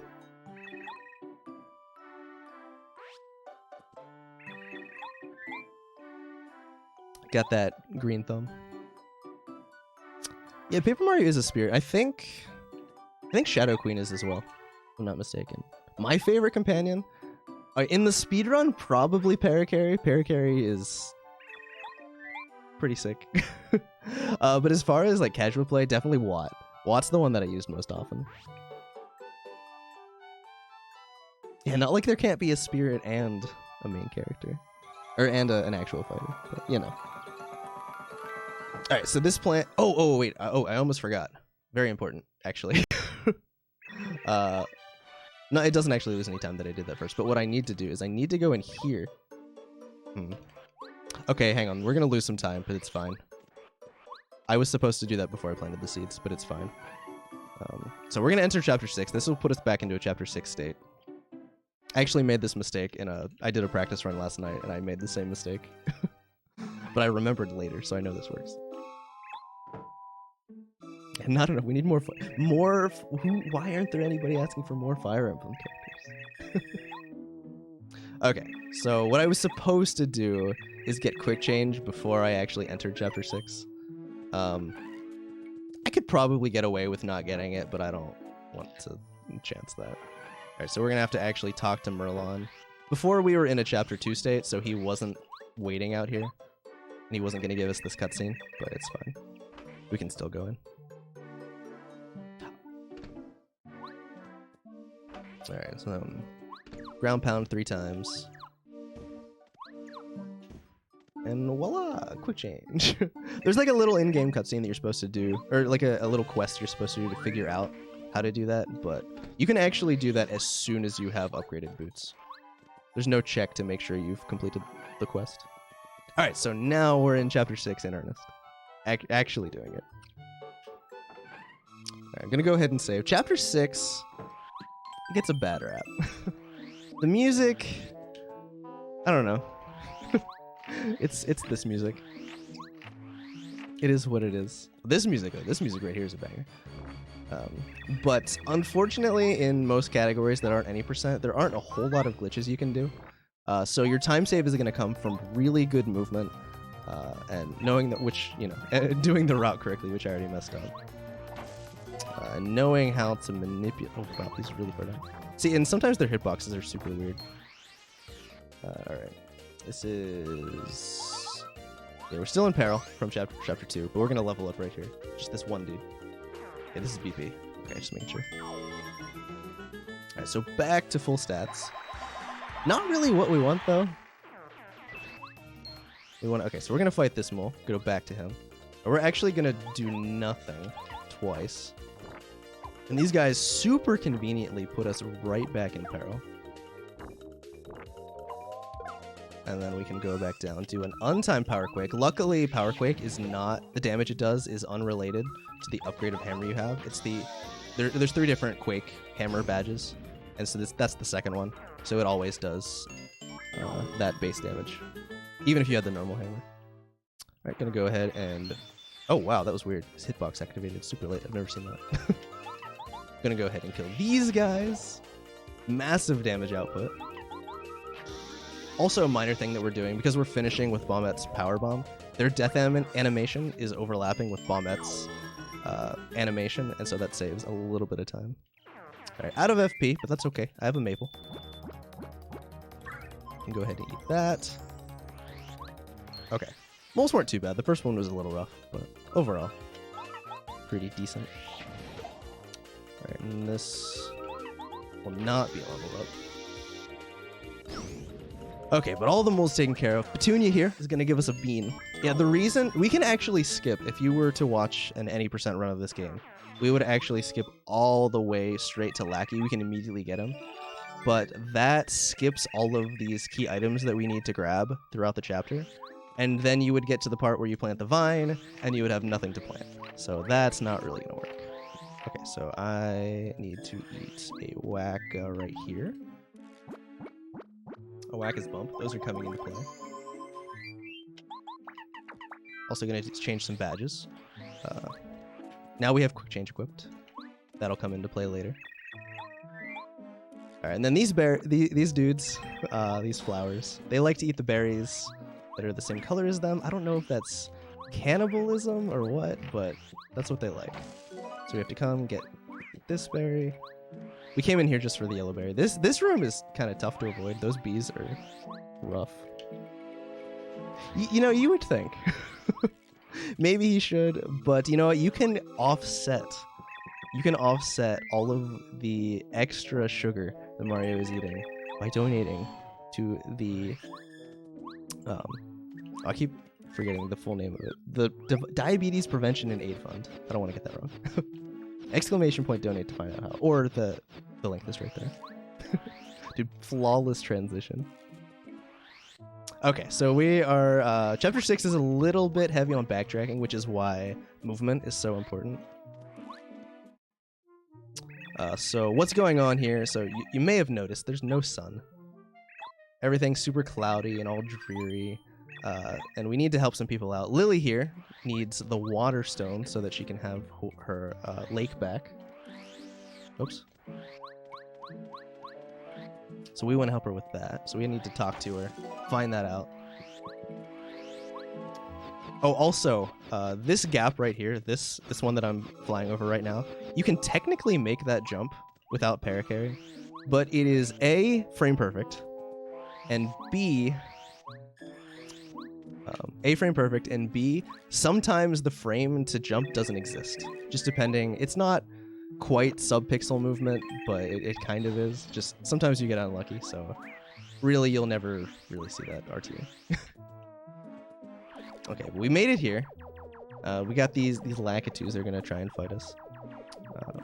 Unfortunately, can't take them all out in one turn, so we're just going to... we're going to take care of them. Every category fights them a slightly different way. For here, we're just going to hit them. I'm going to take out the first one. They have a lot of HP. They have 12. But luckily, we can take them out. Or take one out. Okay, so our blocks aren't going to matter. So that guy can either attack you or throw another Spiny out. Doesn't matter too much which one he does. But now we are going to attack this one for 6. And then with Mario, we're going to hit him with the Star Storm. So this is why we needed to make sure that we didn't fail the Chapter 2 card LZS, because if we did, then we would no longer have Star Storm, because it would actually downgrade our Star Spirit after the cutscene. And also, we attacked with Paracarry first to overlap all the death animations, so it's overall faster. Alright, and this is BP. Okay, but now, I'm gonna run around in this maze. There's just... It's supposed to, you know, it's supposed to be hard to figure out where to go. But, you know, speed running, we already know where it is. Luckily, it's always the same. It's not random or anything. And this... Rosie is the worst flower in the game. She has the water stone for Lily. She has it right there. But she wants something pretty. So vain. SMH. So she won't give it to us. Could have been nice, but no. So we gotta make our way back. Oh, and another thing, so right there, that movement that I did, I don't know, I kind of talked about it in Forever Forest, but if you hold the control stick at a certain angle, and it's easier in certain rooms than others, but if you hold the control stick at a certain angle, you can get a spin cancel where you are spinning into the wall so it stops your spin, but you're also not kind of spinning at an angle to it, so you get to keep moving. and it lets you, it can be faster in certain situations. So that's what I was doing in that room. How I was able to spin and then immediately spin right after. All right, but what's her name? Posey. That's Posey. Rosie and Posey. She gave us something pretty out of the kindness of her heart. The complete opposite of Rosie. Something pretty to replace it, and also the fertile soil. Yeah, that right there. Spin cancel. That was really, like, that's really good movement through that room. Oops.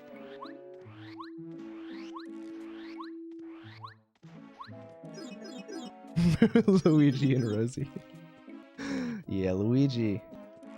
I don't know how you guys feel about Luigi, but at least in the Paper Mario series, I don't know, man.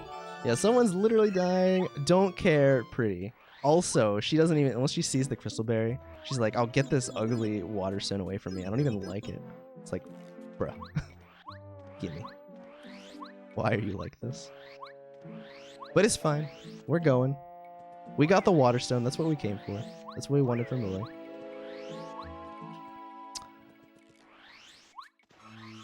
Okay, so backtracking, almost done. Making our way back in here. It is actually important we don't want to take any damage here, because the fight we're going to do against Lackluster, Spike, Lackey, whatever you want to call him. We need to be at full HP to fight him. I mean, we could come up with some backup if we needed to, but... Alright, so there we go. Plant the water stone, makes the water appear. And everything's good. Still no sun in the sky, but we're taking care of things one by one. So Lily is going to give us the... I forget exactly what it's called. Some kind of water. Some kind of water in a watering can. Magic water. It kind of is that way, yeah, like Alice in Wonderland. I can see that.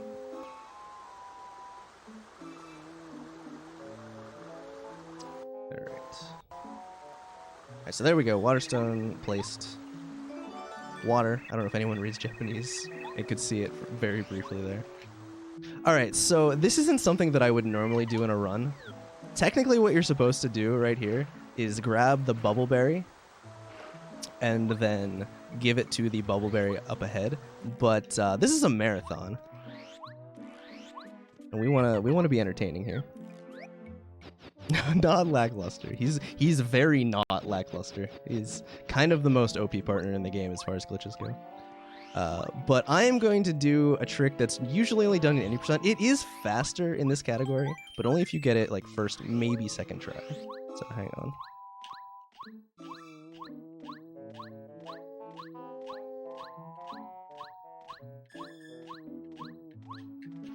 Yeah, that should be good.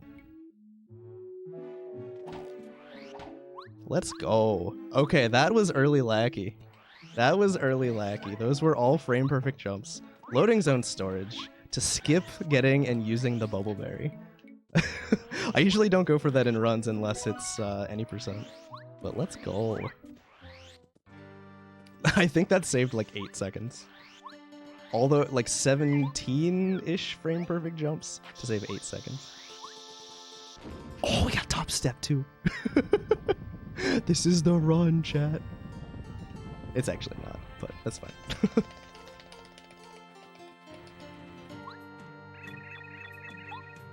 Literally a pro gamer. Alright. Making sure I didn't forget anything.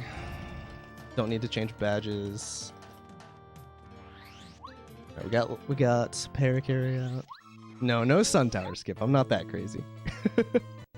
That saves like 15, but it's way harder than that. Only one frame perfect input, but it's like a blind input. Alright, so what we gotta do here. This is Lackluster. Last partner, he's the only one we don't have. Gotta block all these attacks. Alright, good.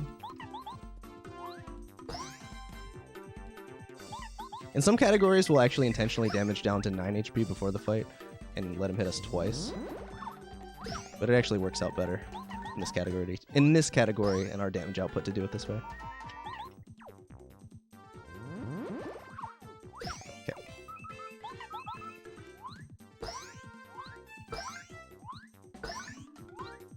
Okay, good. You can get 4-capped there, but you just back it up with a shell shot if that happens. All right, good. That was a really good split. That would be a new gold for me if I was running splits like that. All right. So Lakalulu, I forget exactly what's going on here, but I don't think she's too happy that Lackey's coming with us. But she'll actually throw something. No, wait, maybe she is happy. She wants us to go. I can't remember exactly. Imagine knowing the lore of your speedrun.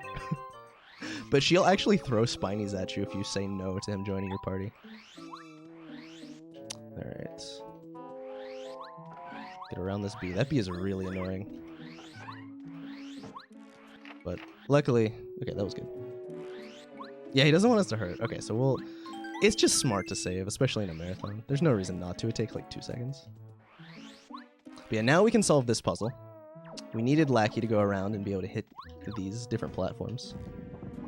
And we'll get to how busted Lackey is later. It's kind of fitting that he's the last partner you get, because he's probably the most broken partner of all of them. And you'll see why. Lots of clipping and out of bounds and all that. Do you forgive him? Oh, that's what it is. Okay. Oh, this run's pretty good, actually. Especially considering it's in a marathon. No, this run is actually going really well. Alright, another reason... Or not another reason. So I mentioned that it's super nice that we are not skipping bow. So we can do this fight. So if we combine... Like these guys, it's... The Lakitus have 12 HP, and the yellow Magikarp I think has 11. So you just can't deal enough damage in one turn. Not without ultra ranked partners and things. But yeah, we can just out of sight and not die, which is nice. We actually don't care about peril too much right now, but the not dying part is nice. Alright, so we dealt 5. Just hit him with a Star Storm. Part's actually like... Oh, wow. Usually that's a lot more laggy. I don't know why it wasn't. Yeah, Star Storm is really good at, 7 damage to every enemy on field is really good. It is a kind of a slow move, so we try to avoid using it when possible, but sometimes it is the fastest option. Alright, so this machine, the reason they were even guarding it, this machine is causing all of the clouds to appear. It's the reason that the sun is not in the sky. But now we broke it, so we're good.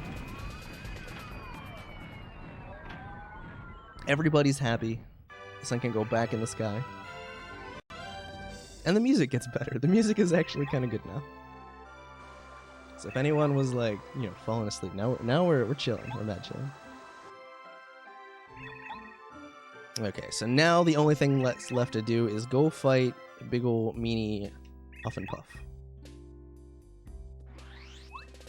Probably best buds with, I don't know, the wolf from the, what is it, the 3 Little Pigs? Yeah, praise the sun. Literally the Dark Souls of Paper Mario games. Hoggers. Alright. That was a bad joke, I'm sorry.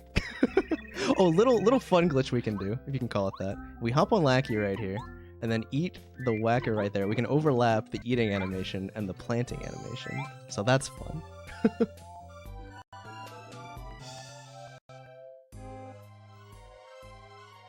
Beautiful. You have to spice up chapter 6 somehow.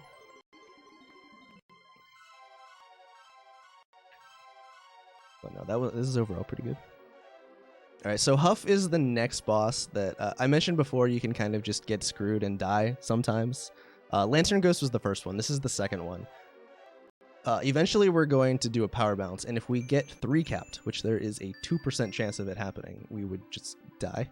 So that's something that you'd have to deal with. If you're doing a PB attempt, you're probably not going to save, unless you're just that far ahead. But in this situation, as long as I save, it's not the end of the world. Oops. So yeah, we should be good. Oh, bad angle.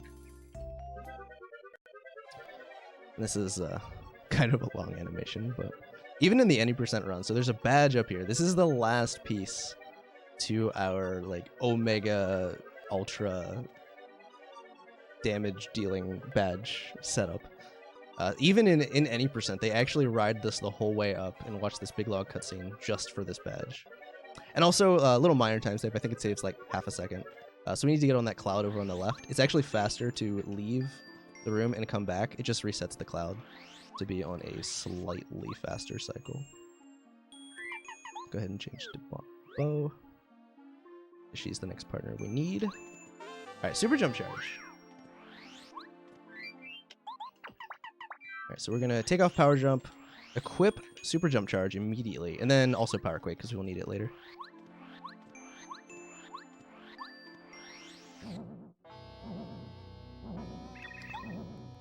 Yeah, huff and puff.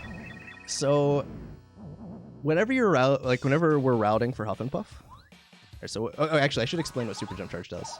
For 4 FP, it gives us +3 damage to our next jump attack. And so if we chain these together, just do a whole bunch of charging. And then also we have bow, so we can out of sight and not get hit by this wind. Gives us another turn to charge. But we can do some pretty massive output of damage. Oh yeah, but routing Huff, if you ever hit him with like even the slightest move, what he'll do is he'll have little clouds that come out. And like they'll heck you up, and it's also super slow. So ideally, you'll kill him in one turn, like this. Okay, we got 4 capped. That's fine. That's why we have quick change. So we're just gonna swap to paracarry. He has a little bit of HP left, and he's dead. That's all. Yeah, 4 caps are pretty common. All right, and we level up here. I believe this is HP. Yes. Okay, just making sure. It's pretty bad if you it's actually pretty bad if you accidentally level up the wrong thing. Yeah, we have experience pretty tightly routed throughout this route. This one is specifically based on RNG. You can level up in a couple different places, but we have it worked out to where it's fine no matter where. It is very cool. It's probably a lot easier than I know. A lot of people have trouble with Huff casually. So it's a much easier and much faster way to kill him. Yeah, it's super OP. Why do you HP instead of FP? So we're starting to get into a part of the game where enemies are dealing more than about 5 damage. So like you saw with Huff, with 2 attacks right there, what he was able to do is we were able to block 1 so that it did 4, and then the next one did 5.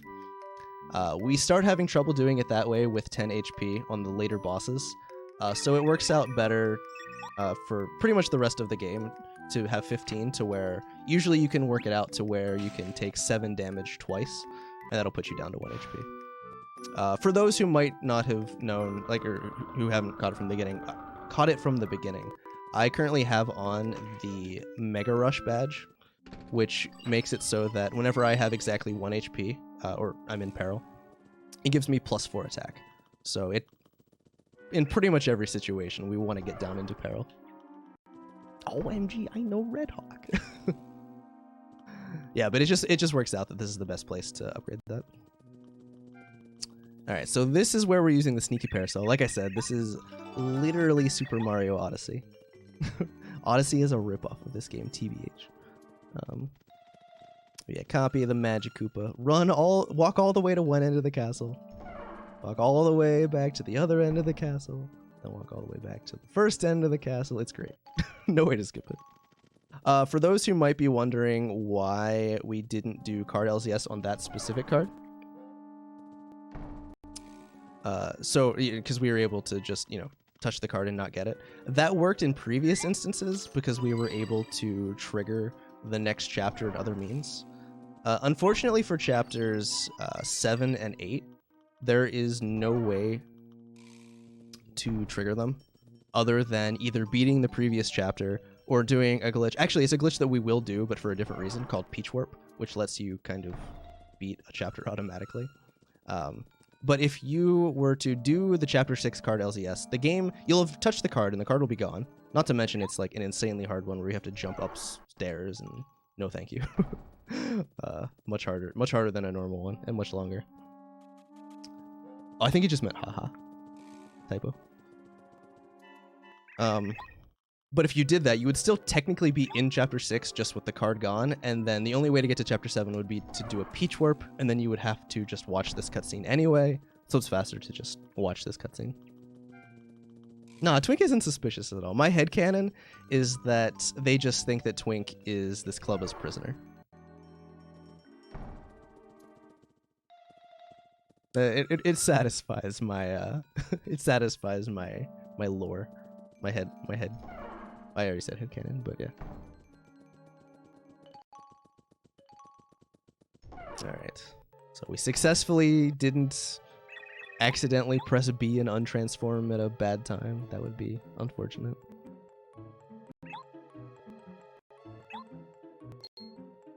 It was kind of funny. I thought so. Okay, so coming up, I should start explaining what we're going to be doing, because things are going to get a little wild. So we just beat Chapter 6. And the next thing that we need to do, we need to get the Ultra Boots and then get into Chapter 7. We are not going to do either of those things the way that you would probably expect. For the Ultra Boots, they are locked behind 2 blocks. One, a super block, silver block, metal block, I don't know. One that requires your super hammer, which we have the super hammer, we're fine. But yeah, that's just it. We have the super hammer. We don't have the ultra hammer, because we downgraded it in Chapter 2. And the block afterward is an ultra block. So we have to do a glitch. This is the only ultra block we're required to get through after we downgrade. We're going to do a glitch known as Clippy Boots, which is... It's a fairly difficult trick. I usually don't have too much trouble with it. It might take me a couple tries. We'll see. There's also a minor chance of me soft locking, so I'm going to go ahead and save over here, just to be safe.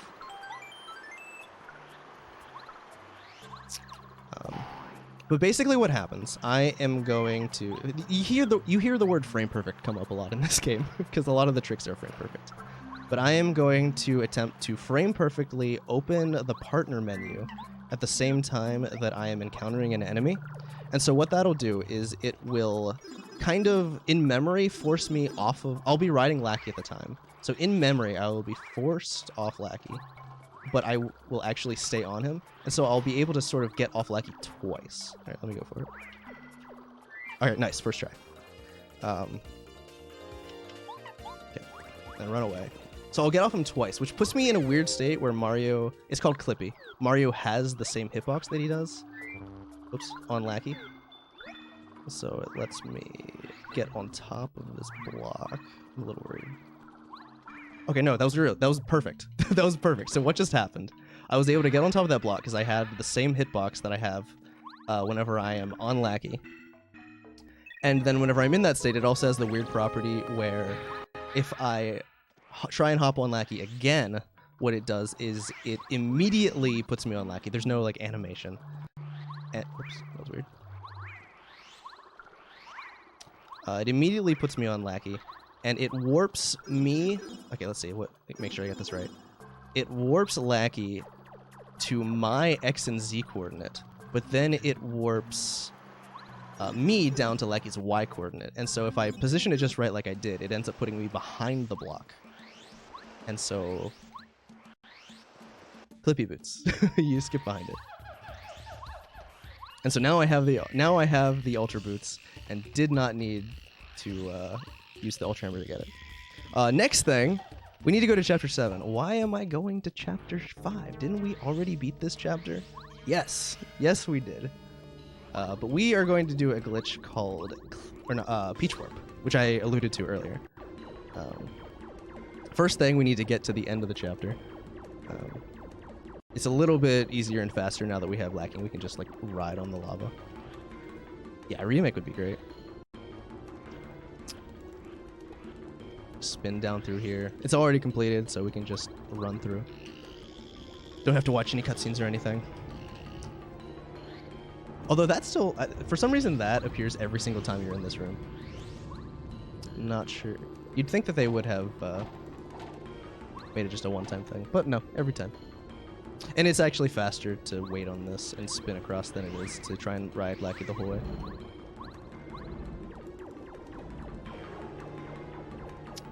All right. So I'm gonna just show. I'll take a quick like 2-3 second time loss to show you guys what we're dealing with here. So in this room, if I was to try and go down here, there's lava. It's blocking us from going down. So what I'm going to do, and this is how Lackey, part of another reason why Lackey is so broken, if you get in just the right position, oops, that wasn't quite right. Come on. There we go. Whenever you hop on Lackey, you actually kind of teleport backwards and up a little bit. So you can use that to get out of bounds in certain locations. And then also I'm going to do a Lackey teleport here. I do it right. There we go. Where if you hop on Lackey and then hop off of him at just the right time, also frame perfect, yeah, no big deal. It will let you, and I'll just do that for fun. But if you hop on Lackey and then hop off at just the right time, Lackey will be kind of like zooming back to you, and whenever he's in the middle of doing that, if you hop on him on just the right frame, he'll kind of continue moving and it'll like push you past the walls. So there's like, that's already 3 different glitches, separate types of glitches that we've done with Lackey, and we're not even done using him. So yeah. So technically what just happened is, according to the game, oh yeah, I didn't even explain what that does. So that got us back into an area of the game that you're clearly not supposed to be able to get back to normally. You're only ever intended to get there once after you beat Chapter 5. Yep, Steve. Once after you beat Chapter 5. So they never bothered to specify what would happen if you were in a later state, like a later story state in the game. So what that area is programmed to do if you get back there is it is like, okay, you just beat the chapter you're in, which is normal. Oops, sorry. Which is normally Chapter 5 under ordinary circumstances. But we were technically in a post-Chapter 6 state. So it's just like, oh, you beat the chapter you're in, which is Chapter 7. You just beat Chapter 7. Congratulations. And so this is the Peach cutscene that plays after you beat Chapter 7. Which is super convenient for us, because look where you come out. We just beat Chapter 7. Perfect. So what we're going to do now, we luckily, you know, we still need to touch the card. We didn't do that yet. So if we were doing any percent, we could just go run to Chapter 8 right now and beat it.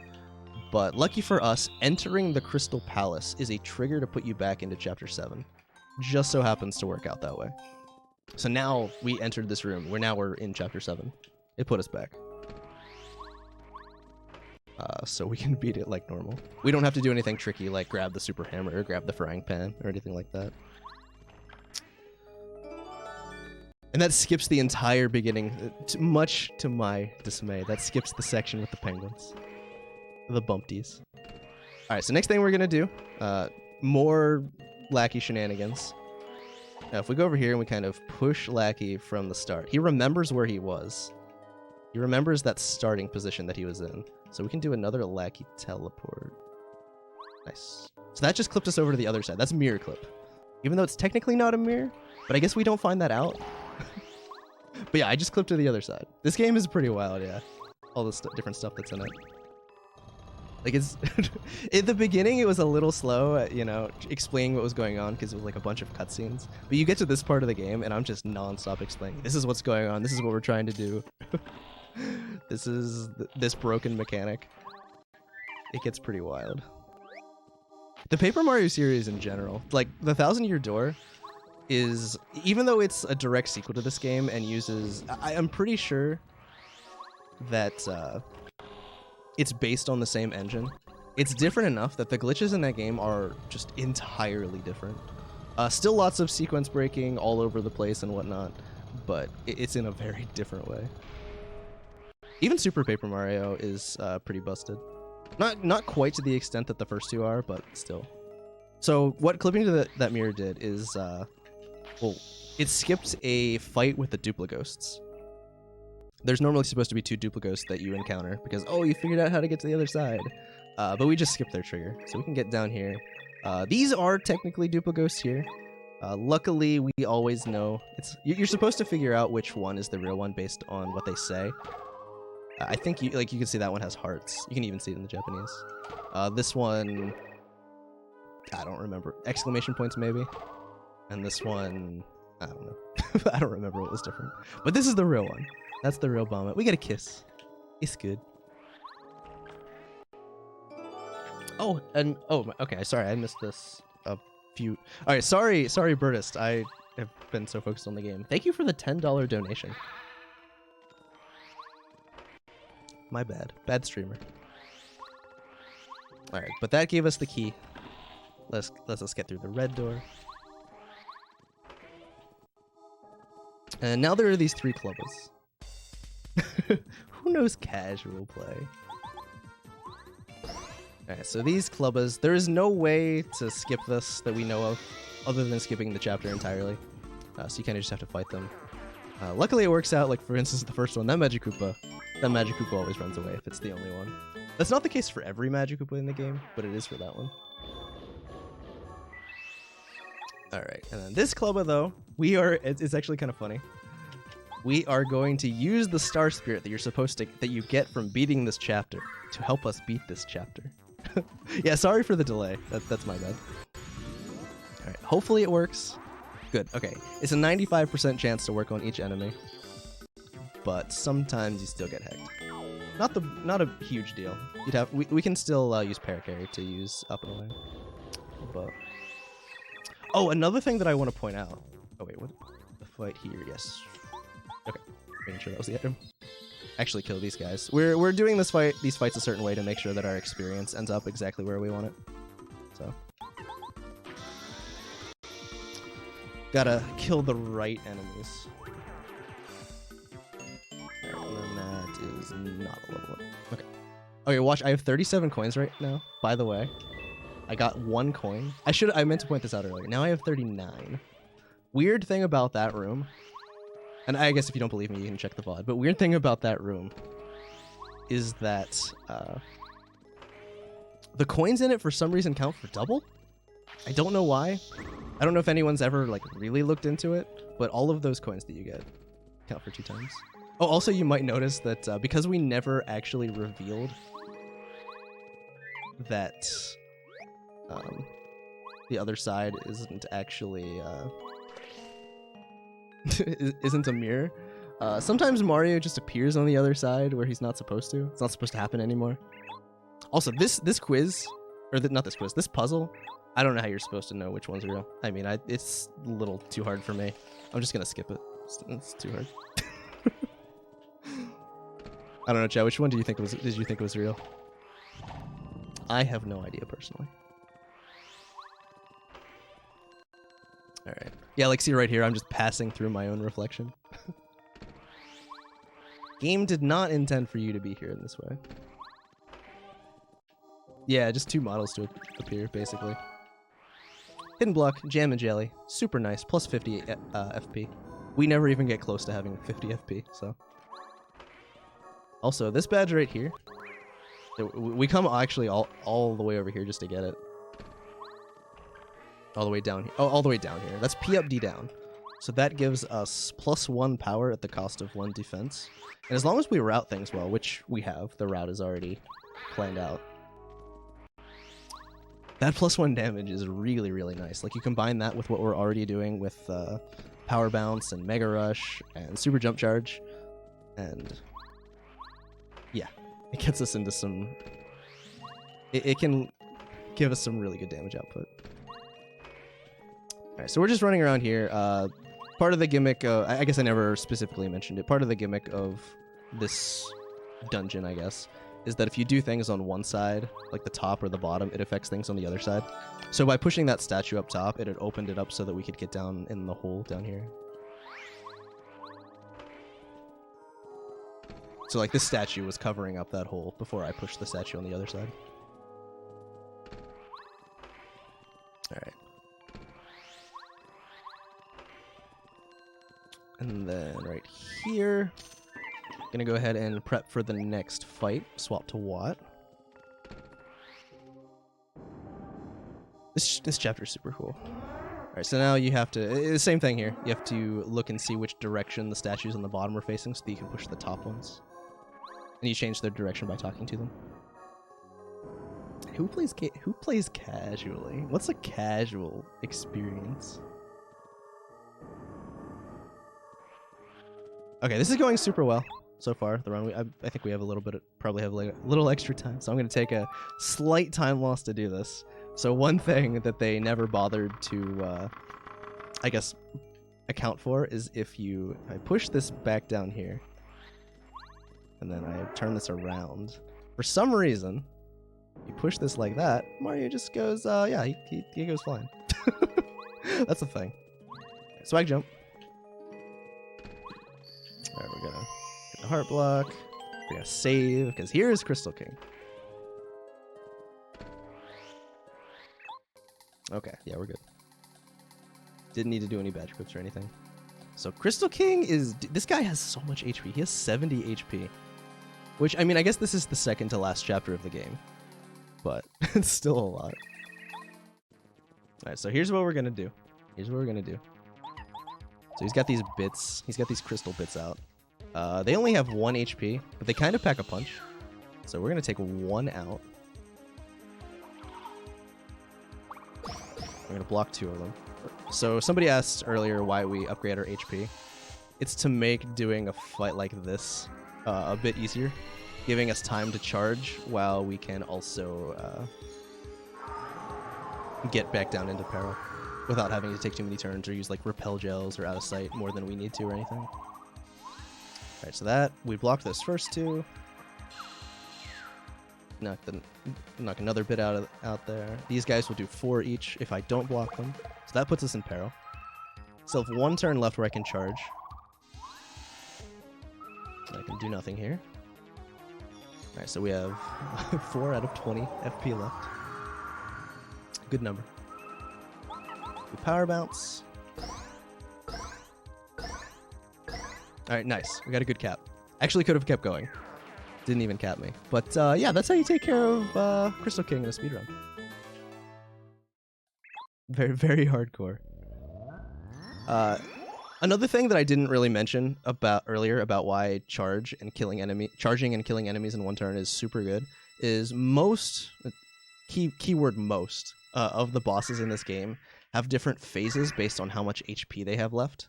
And usually their earlier phases are way easier to predict. Like, it's usually just like 1 move that they keep doing over and over or something like that. And so if we're able to kill them before they get down into their lower phases, it's super good for us. So like Crystal King there, I think it's not exactly, but around when he has half of his HP left, he starts doing some crazy things like splitting into 3, and some of them aren't actually the real Crystal King.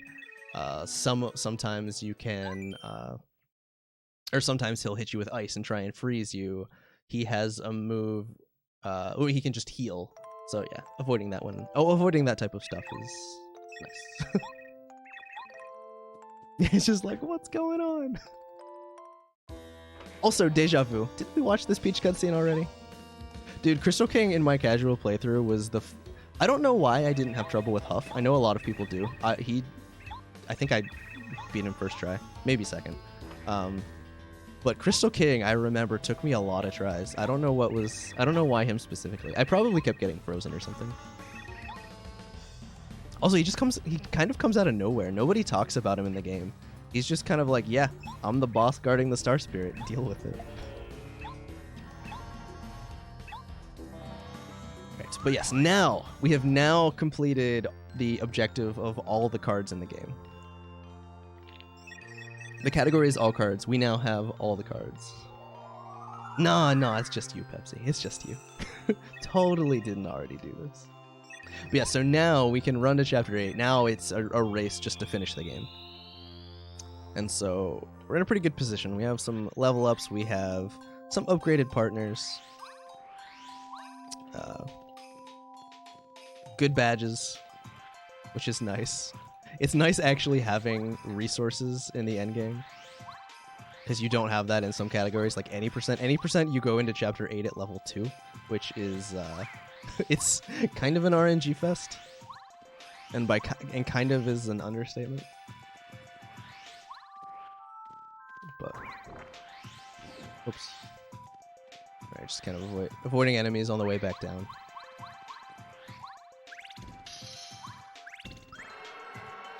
Yeah, completing the chapter to complete the chapter, exactly. It's a little repetitive and redundant. Alright, also, super nice, there is a repel gel over here. That will come in handy later.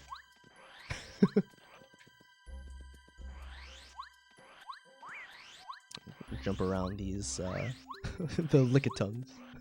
Actually, Gulpits, but TBH, they're Lickitungs. Alright. Alright, other thing we need to... Oops, get in the pipe. It's right there. Last thing we need to do before we go to Chapter 8, we need to go over here. There is an upgrade block here. Gonna upgrade to Sushi. A lot of the stuff we're doing is just preparation for Final Bowser. We need upgraded Sushi for one move, Water Block. We need that Repel Gel for Bowser. It's a lot of prep. Luckily, Final Bowser, like all of these bosses, Crystal King was another boss that had a 2% chance to 3-cap us and probably kill us, unless there is technically a backup that I can kind of pull out, but actually I don't think it would have worked. I don't think I had enough FP in this category. But yeah, we are making our way back. There's only one more boss that could kill us outside of my control, and that's Junior Troopa, who you'll remember we skipped earlier, and he was mad about it. And we haven't seen him since we saw him post Chapter 1, and he's really mad about it now. He doesn't like being skipped. But yeah. Completing Chapter 7 and watching the Peach cutscene is the trigger to make this path right here appear. Really, unfortunately, it's not the case of there being, like, there's not some hidden loading zone you can get to if you like go up high enough in the sky. It unfortunately doesn't work that way, so you have to beat Chapter 7 to get here. Yeah, I'm having a good time. And the runners before me had some really good runs, so. Alright, so now we're making our way up here. Also, hang on, I'll get past them. I'm trying to aggro them and immediately lose their attention. Nice, that was actually really good. That way I can get right by them. Yeah, reminder though. Just a reminder. This is, it started at 1 o'clock Eastern today. But this that you're watching right now is a marathon. A 10-hour marathon from 1 to 11. For the, it's benefiting the Diabetes Prevention and Aid Fund. So if you wanted to donate to that, which you totally should because it's a super good cause, exclamation point donate in the chat. We'll get you that link.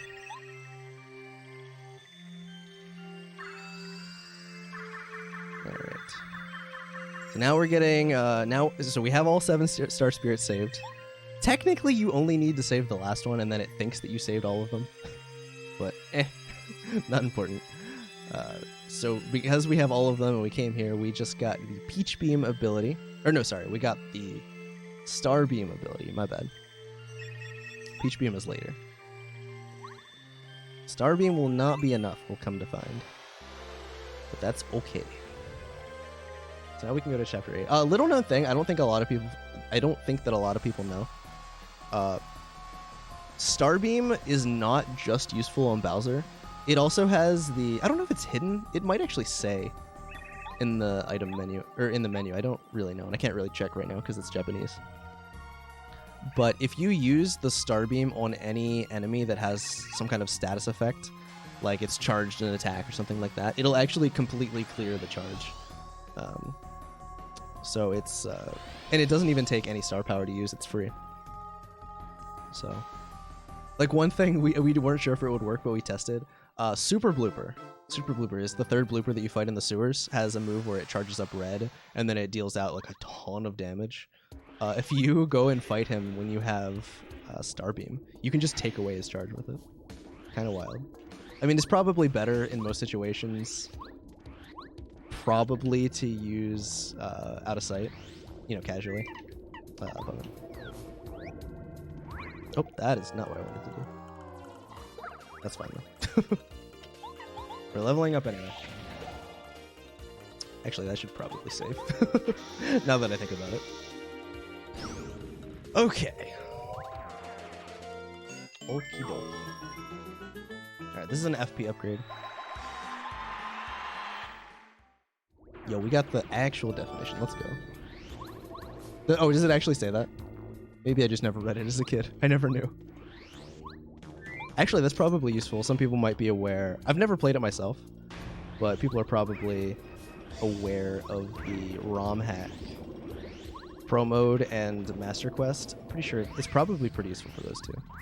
People who have played that are probably more aware that that's a thing than I was. Alright, so this is the first door. We need to get past him. Luckily, his trigger is just... You just have to come back to this room. It doesn't matter how you get back to this room. The way you're supposed to do this... What you're supposed to do is you're supposed to complete... You're supposed to dry the lava in the basement. Gonna grab this life stream here. Just for safety. Hopefully won't need it, but... Dude, we're getting there. We're getting there, EBM. I'll save the next one. Yeah, you're supposed to go over and harden the lava, hit a switch to harden the lava and get through, but that's kind of slow.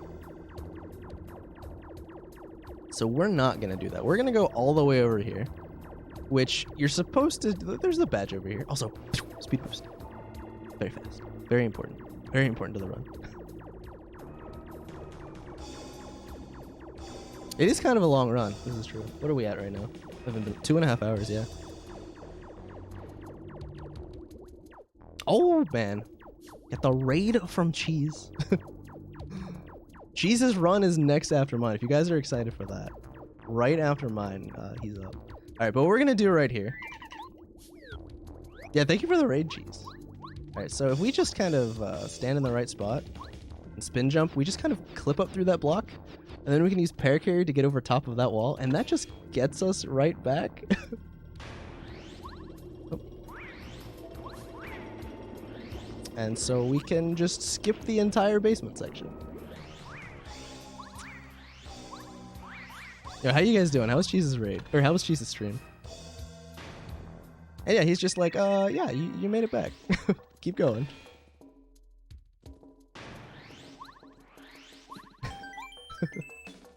Yeah, it is weird. That is so. There's 3 deep focuses in the game, and that one just for some reason has a different sprite. No apparent reason, but other than they forgot probably.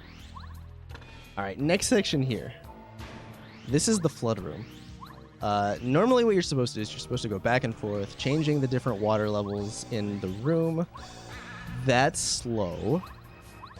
Okay, we do it once. We do change the water level once. It was great. Yo, that's good to hear. It's good to hear. I'm sure he's prepping for his run now. All right, so we're going to go over here. Remember how I said Lackey's broken? Yeah, he lets Mario beat Jesus. We're walking on the water. And then you can just clip back and clip back and bounce. Hit the switch to open that hole in the wall. Clip back out. Whoops. Clip back out of bounds. Clip back in bounds, except we're kind of also out of bounds. We're going to swap to Cooper. We're going to fall out of bounds to get to the end. To get to the edge, we're going to spin over here. We're still out of bounds. Going to jump around. Pop back up over here.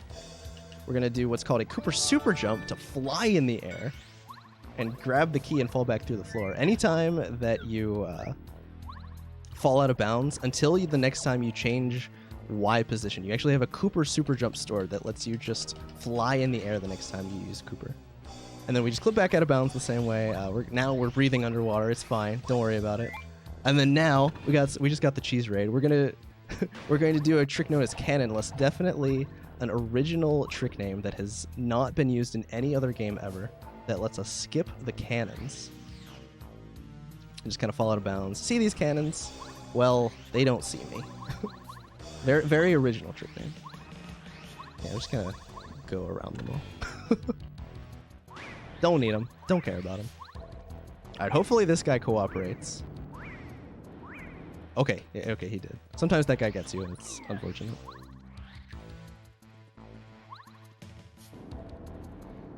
Alright, so now it's just a matter... Yeah. It's not a huge deal. I mean, I'm at 15 out of 15 HP, and there's a heart block right there. But it's annoying. Alright, gonna draw this guy over here. Gonna kind of go around here. This way he never gets us. Yeah, totally not. The most non-explanatory glitch ever. I mean, I've already explained how hopping on Lackey lets you clip out of bounds. It's just kind of the same thing. Yeah, the Lackey skip, basically. That was kind of a texture setup, actually. Yeah, I was looking for a specific pixel on the wall to be lined up at. It's pretty close to a frame-perfect trick. Oh, right, Loco Clip, you're right. Alright, so here, this is a quiz. If I was doing an all bosses run, we would have to fight. If you fail this quiz, there are 3 anti-guys that each have 50 HP that come out and you have to fight them. We fight them in all bosses, but in this category we don't. Oh, what it actually does for you, okay. Yeah, I mean, it skips the kittens. Alright, lucky for us, you don't need to know Japanese here. The answers are always the same. 1, 1, 2, 1, 1. So you can almost mash A through the whole thing. Almost. You gotta pay a little bit of attention.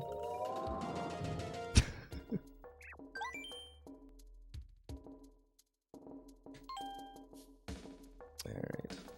How are you guys doing? This is the last little bit of well, not the last little bit, but it is the last little bit of downtime before like the end game bosses. What's up, guys? Dude, they will beat you up. It's actually a really high reset point in an all bosses run, and it's about 3 hours in. So it's kind of hard. Because you have to the strat if you're trying to go for a world record attempt is to use Dizzy Shell on all 3 and stun them, and you have to your mash has to be nearly perfect. Yeah. Unless you're in all bosses. Yeah. But yeah, we're just answering quiz questions. This part is kind of ruined for me if I was ever going to play it casually because I just know the answer. I can't unknow it. Doing all right. Thanks for asking. Hope you guys are having a good day. It's been a good marathon. Been some good runs, good runners. It's a good time. All right, last one. Last one. 4 something. Was that the 4 hands answer? I think that was 4 hands. Anyway, on we go. Oh, we're going. We're doing this thing. Alright, so now we're just maneuvering around, jumping up. There's a jam and jelly there. We don't need it. They're trying to get us. They lost track of us already. Alright. That's... I wish there was a save block later. That's the last save before Junior Troopa. Also, music gets more intense right here. Kind of sick. But yeah, since technically you can die to Junior with nothing you can do about it, good to save there in a marathon, but ideally there'd be one later. The estimated finish was a 3:05. I'm pretty sure I'm on pace to do much better than that, but just based on, I haven't been looking at the clock. I don't remember what my normal split times are, but I'll lure this guy around. Just based on how well, it's gone pretty well, I'd say. Alright, and then here, you just are supposed to go, this is like the endless hallway, but it tells you right at the beginning how to get through, just up, down, down, up, down, up. Always the same. Even if I get a 3 cap, probably. I might have enough FP to try and power shock him if that happens anyway. Not sure. We'll see. Hopefully it doesn't happen. It's only a 2% chance to happen. Although it could. It is technically a possibility. Alright, that's the last room of enemies. I think I didn't have any unwanted encounters the entire run. If I'm not mistaken. Alright. Just making sure I didn't forget anything. Nope. Yo, it's Princess Peach! JK, no it's not. Not actually. It's actually a Dupla Ghost. Okay, hopefully this cooperates. If not, it's not that bad. But hopefully it does. Alright, so we're going to use up and away again. Which, again, has a 95% chance to work on each enemy. But I mean, the chances of it failing on at least one are what, like... Okay, we're good. The chances of it failing on at least one are whatever... I don't know. Math. 0.95 to the 4th. 1 over that or something. I don't know. Alright, what? Yes, that is all. Okay. Just double checking. Yeah, got jebaited, dude. Dude, it's the Koopa Bros again. We're gonna fight him. I remember you. Except, not really. Would be nice to fight him again, but no. Junior Troopa, he angry. He's an angry egg, dude. Alright, so here's what we're gonna do. We're gonna charge. We're gonna Electro Dash. Just a little bit of damage. Do 4. Feel him out. Right, he does see what I meant about like doing 7. Alright, and this is one fight where it's super nice to have bow and not skipper. So we can do that. We can add a sight. That buys us another turn of charging.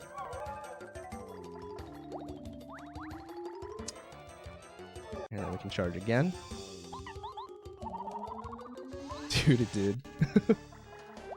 Alright, now we're in peril. And then we're going to go for a 5 cap. Okay, nice. That's really good. Because a 3 cap is you're dead, which is only 2% chance. But a 4 cap is about a 34-ish, or something like that, % chance. And if it happens, you lose like 30 seconds, which is kind of unfortunate. Alright, so now we need to eat a gem and jelly. We need to do some badges. Okay, good. So what I just did, I took Super Jump Charge off because we're done with it. Power Quick off, we're done with it. We put P up D down back, or we put it on, and we put Power Jump on. We're gonna go ahead and save. I said go ahead and save. Yeah, no, I'm glad you were able to watch it, and it's a really cool run. Highly recommended. It's a really fun speed game. Yeah, that was a good RNG.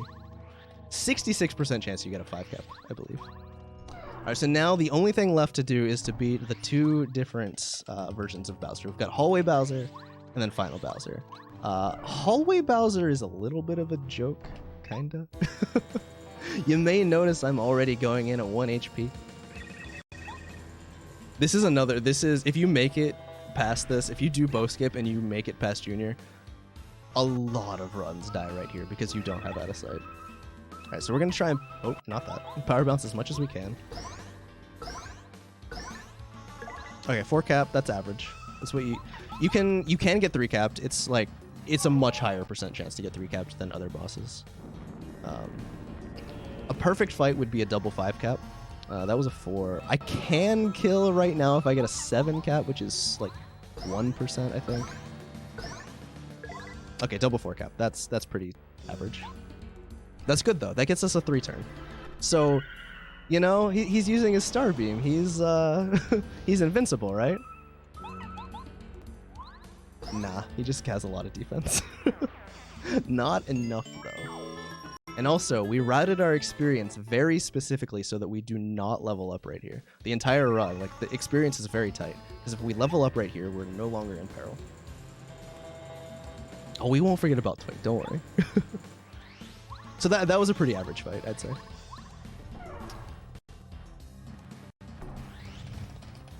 You can get screwed. If you get a 4 and 3 cap or less, it takes 4 turns to beat him, but it's not that bad. I mean, it kind of is, but not in a marathon.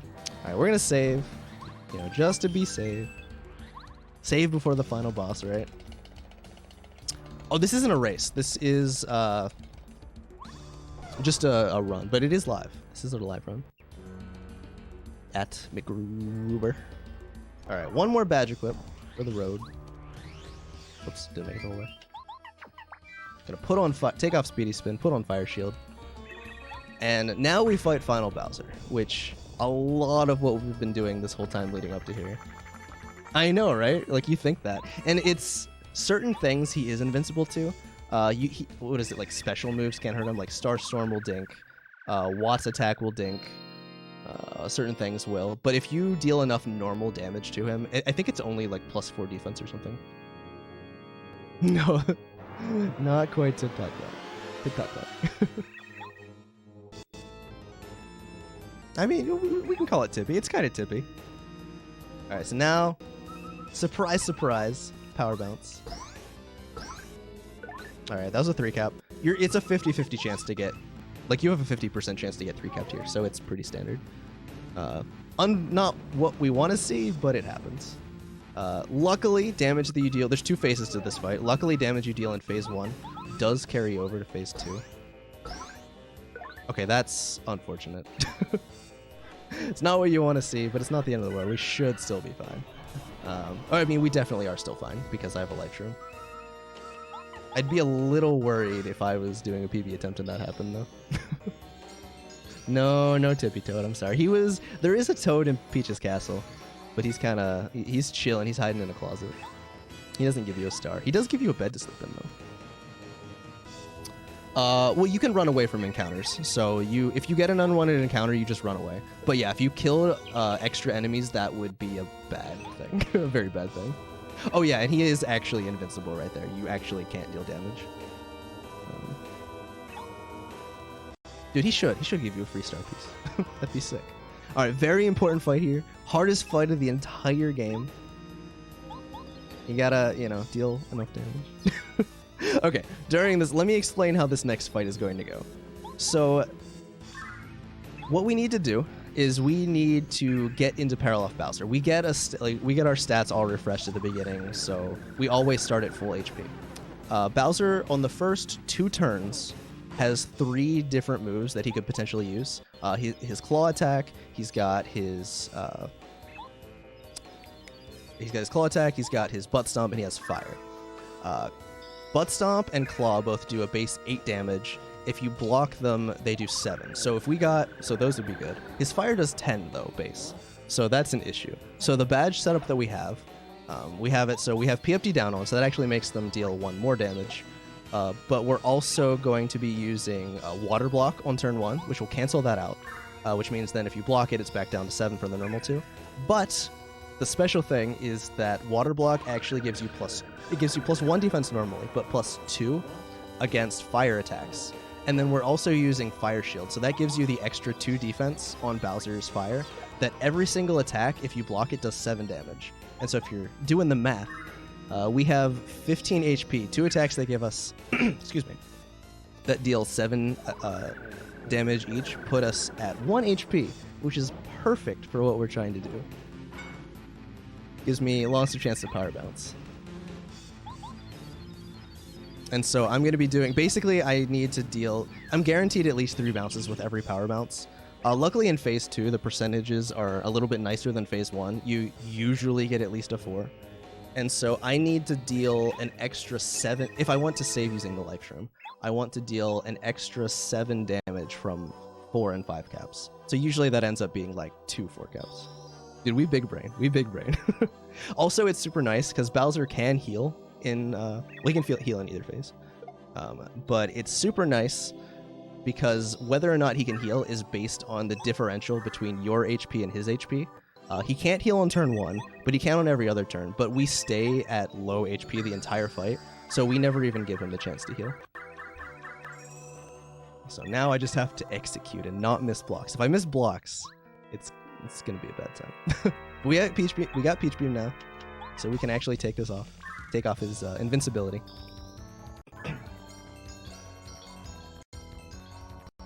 Dude, it's such a sick song. I do like the English version is a little bit different, and I like it better, but it's still a sick song. Alright, shout outs to Quick Change, gonna use Water Block. Actually, I only wanted to do it for 2 turns, but then I got carried away a little. It's fine.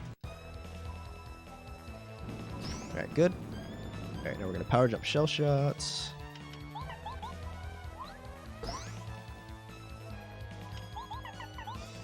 Bowser is so big that you actually can't miss him with Shell Shot, so you just immediately go for it. Alright, he's giving us the double fire, nice and easy. Alright, now we're gonna go for the power bounce. Okay, nice, we got a 5 cap. That means we just need 1 more. 1 more 4 cap and we're good. And we should have 2 more chances. Alright, so that's normal. That was what, turn 3? Yeah, turn 3. Turn 4, he's probably going to shield next turn. So we're going to use the repel gel that we grabbed after chapter 7. Nope. Oh, okay. Okay. He's giving us an interesting fight. We're prepared for this, though. It's fine. So we're gonna go to Watt.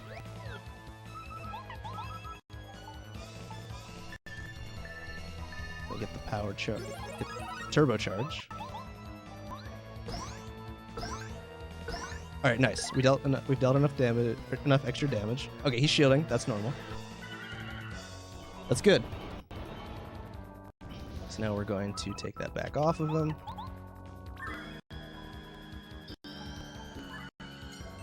If he had held off on attacking or on shielding one more turn, we would have gotten what's known as beamless, which is a super fast fight. But no dice.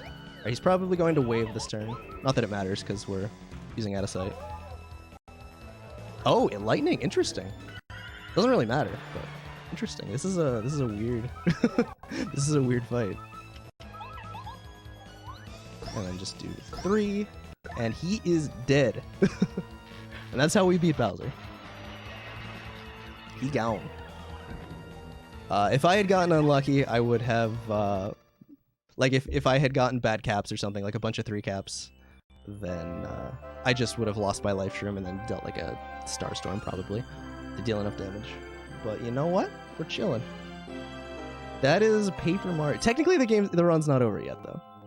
There is still a little bit left. Also, I may or may not. Thank you guys. Thank you. Much appreciated.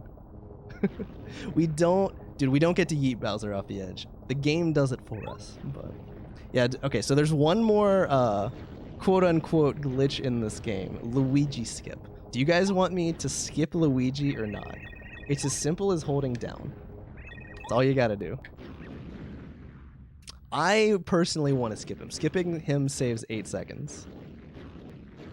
Because we need Bo. Technically, I can't do that in all cards normally either. Because in my PB attempt, I do skip. In my PB, I do skip Bo. But you want to bring Luigi? Yes, this is like save the frames or save Luigi's. I think wait, yes. Wait, are the yeses to skip him or to bring him? Skip or bring? No skip. Skip. I've seen more skips than no skips personally. Okay, I'm seeing more skips. There are some brings. There is definitely some representation for the bring Luigi, but I'm seeing more skips, so we're gonna do that. Saves time. We gotta be fast, right? What are we looking at on time? Oh, we're coming in well underestimate, yeah. Because this split is usually what, like 6 minutes and 12 seconds or something like that. From the time the Star Rod hits Mario's hand. So yeah, this was a really good run. I'm really happy with how that went. He gets to direct the parade. It's fine. All right, well, I'm gonna go ahead and take advantage of this time. I said it at the beginning of the video, but since there is some downtime during the epilogue, thank you to everyone. Thank you to Speedrun. Thank you to GSA for having me. This was a really good time. Glad everybody got to see this. If you... Oh, also, reminder to donate to, like, this is being done, this marathon is being done to benefit the Diabetes Prevention and Aid Fund, which is super cool. So, ! Donate to get the link to be able to donate to them. I think, what are we at? What's our donation? 1,010. Yeah, we're a little bit farther away from the 1,500 we'd need to make me narrate for 1 minute with a Mario accent. But if you hit it for cheese, which you should totally do, then... That'd be sick. Someone should totally do that. Yeah, it's basically save or kill the animals. Is Luigi an animal now? Okay, but so that if you saw this, you thought it was super cool, you want to get into Paper Mario speedrunning, we have the resources you need. Like, go to our speedrun.com. Go to our speedrun.com page. What is it? Speedrun.com/ I think it's just PM64, or you can just search Paper Mario. Yeah, dude, there is a VIP badge for sale. What else? Oh yeah, so you can go there. Categories that I personally would recommend if you want to learn. Glitchless is the easiest to get into. You can probably already do everything you need to out of the bat. It's not an easy category. It's what I started with. I would highly recommend it if you have the time. It's about a 4-hour run. Probably 5 or 6 your first run, but otherwise, if you would rather do a glitch category, you like it's too long or you don't care for glitchless categories, any percent is also, now that yeah, thank you. Thank you for the plug.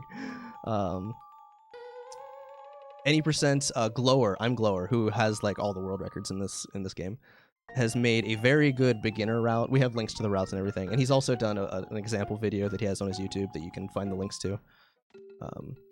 And he's done a bunch of tutorials, so like if you want to get into it, we definitely have the resources, and people are the hair. Dude, the hair has been on point for everybody today. Dude, Cheese is just gonna continue killing it with the hair. But yeah, highly recommended. It's a great speed game. I've been running it for 2 years. I'm still not tired of it. So, yeah. So yeah, we're still kill Luigi. I can't kill him. I don't know of a way to kill him. Yeah, if you want to follow me, they posted the link, twitch.tv/JCog, just 4 characters, easy to remember. But yeah, I'm streaming like 5 times a week. I don't want to plug myself too hard, but I do stream a decent amount. Oh, Glower watching. He's specking. All right, so this is the most complicated glitch in the game. I swear, it's crazy. Luigi skip. We actually allow this trick in glitch list just because it's too easy to accidentally do, even though it's technically a glitch. But it was voted on. Glitches are harder to find. It's fine. But yeah, so if you just hold down, on the controller, you'll listen for 2. Hear the 2 different pipe sounds. It just goes. Equip speedy spin. Do the last little bit of movement.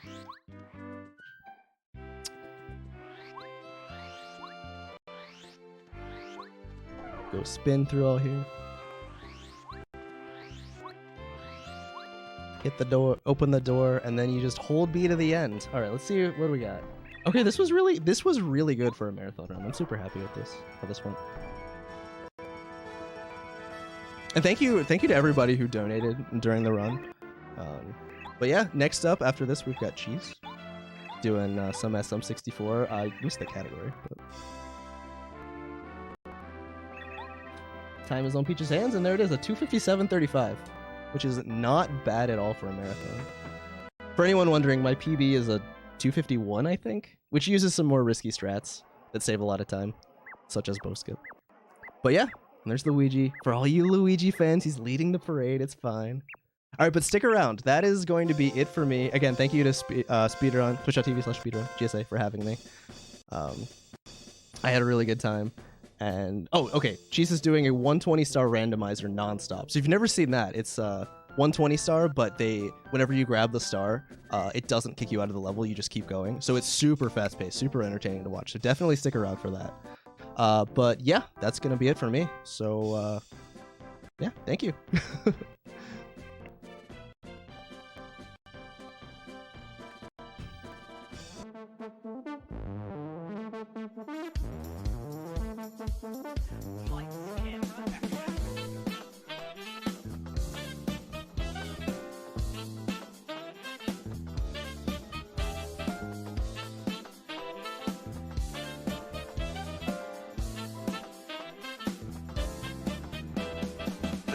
They are synced out. Do whatever. In the lead again. Wow. Side for sure from Cheese. Okay, doing it moving. Oh no, the Cheese falls!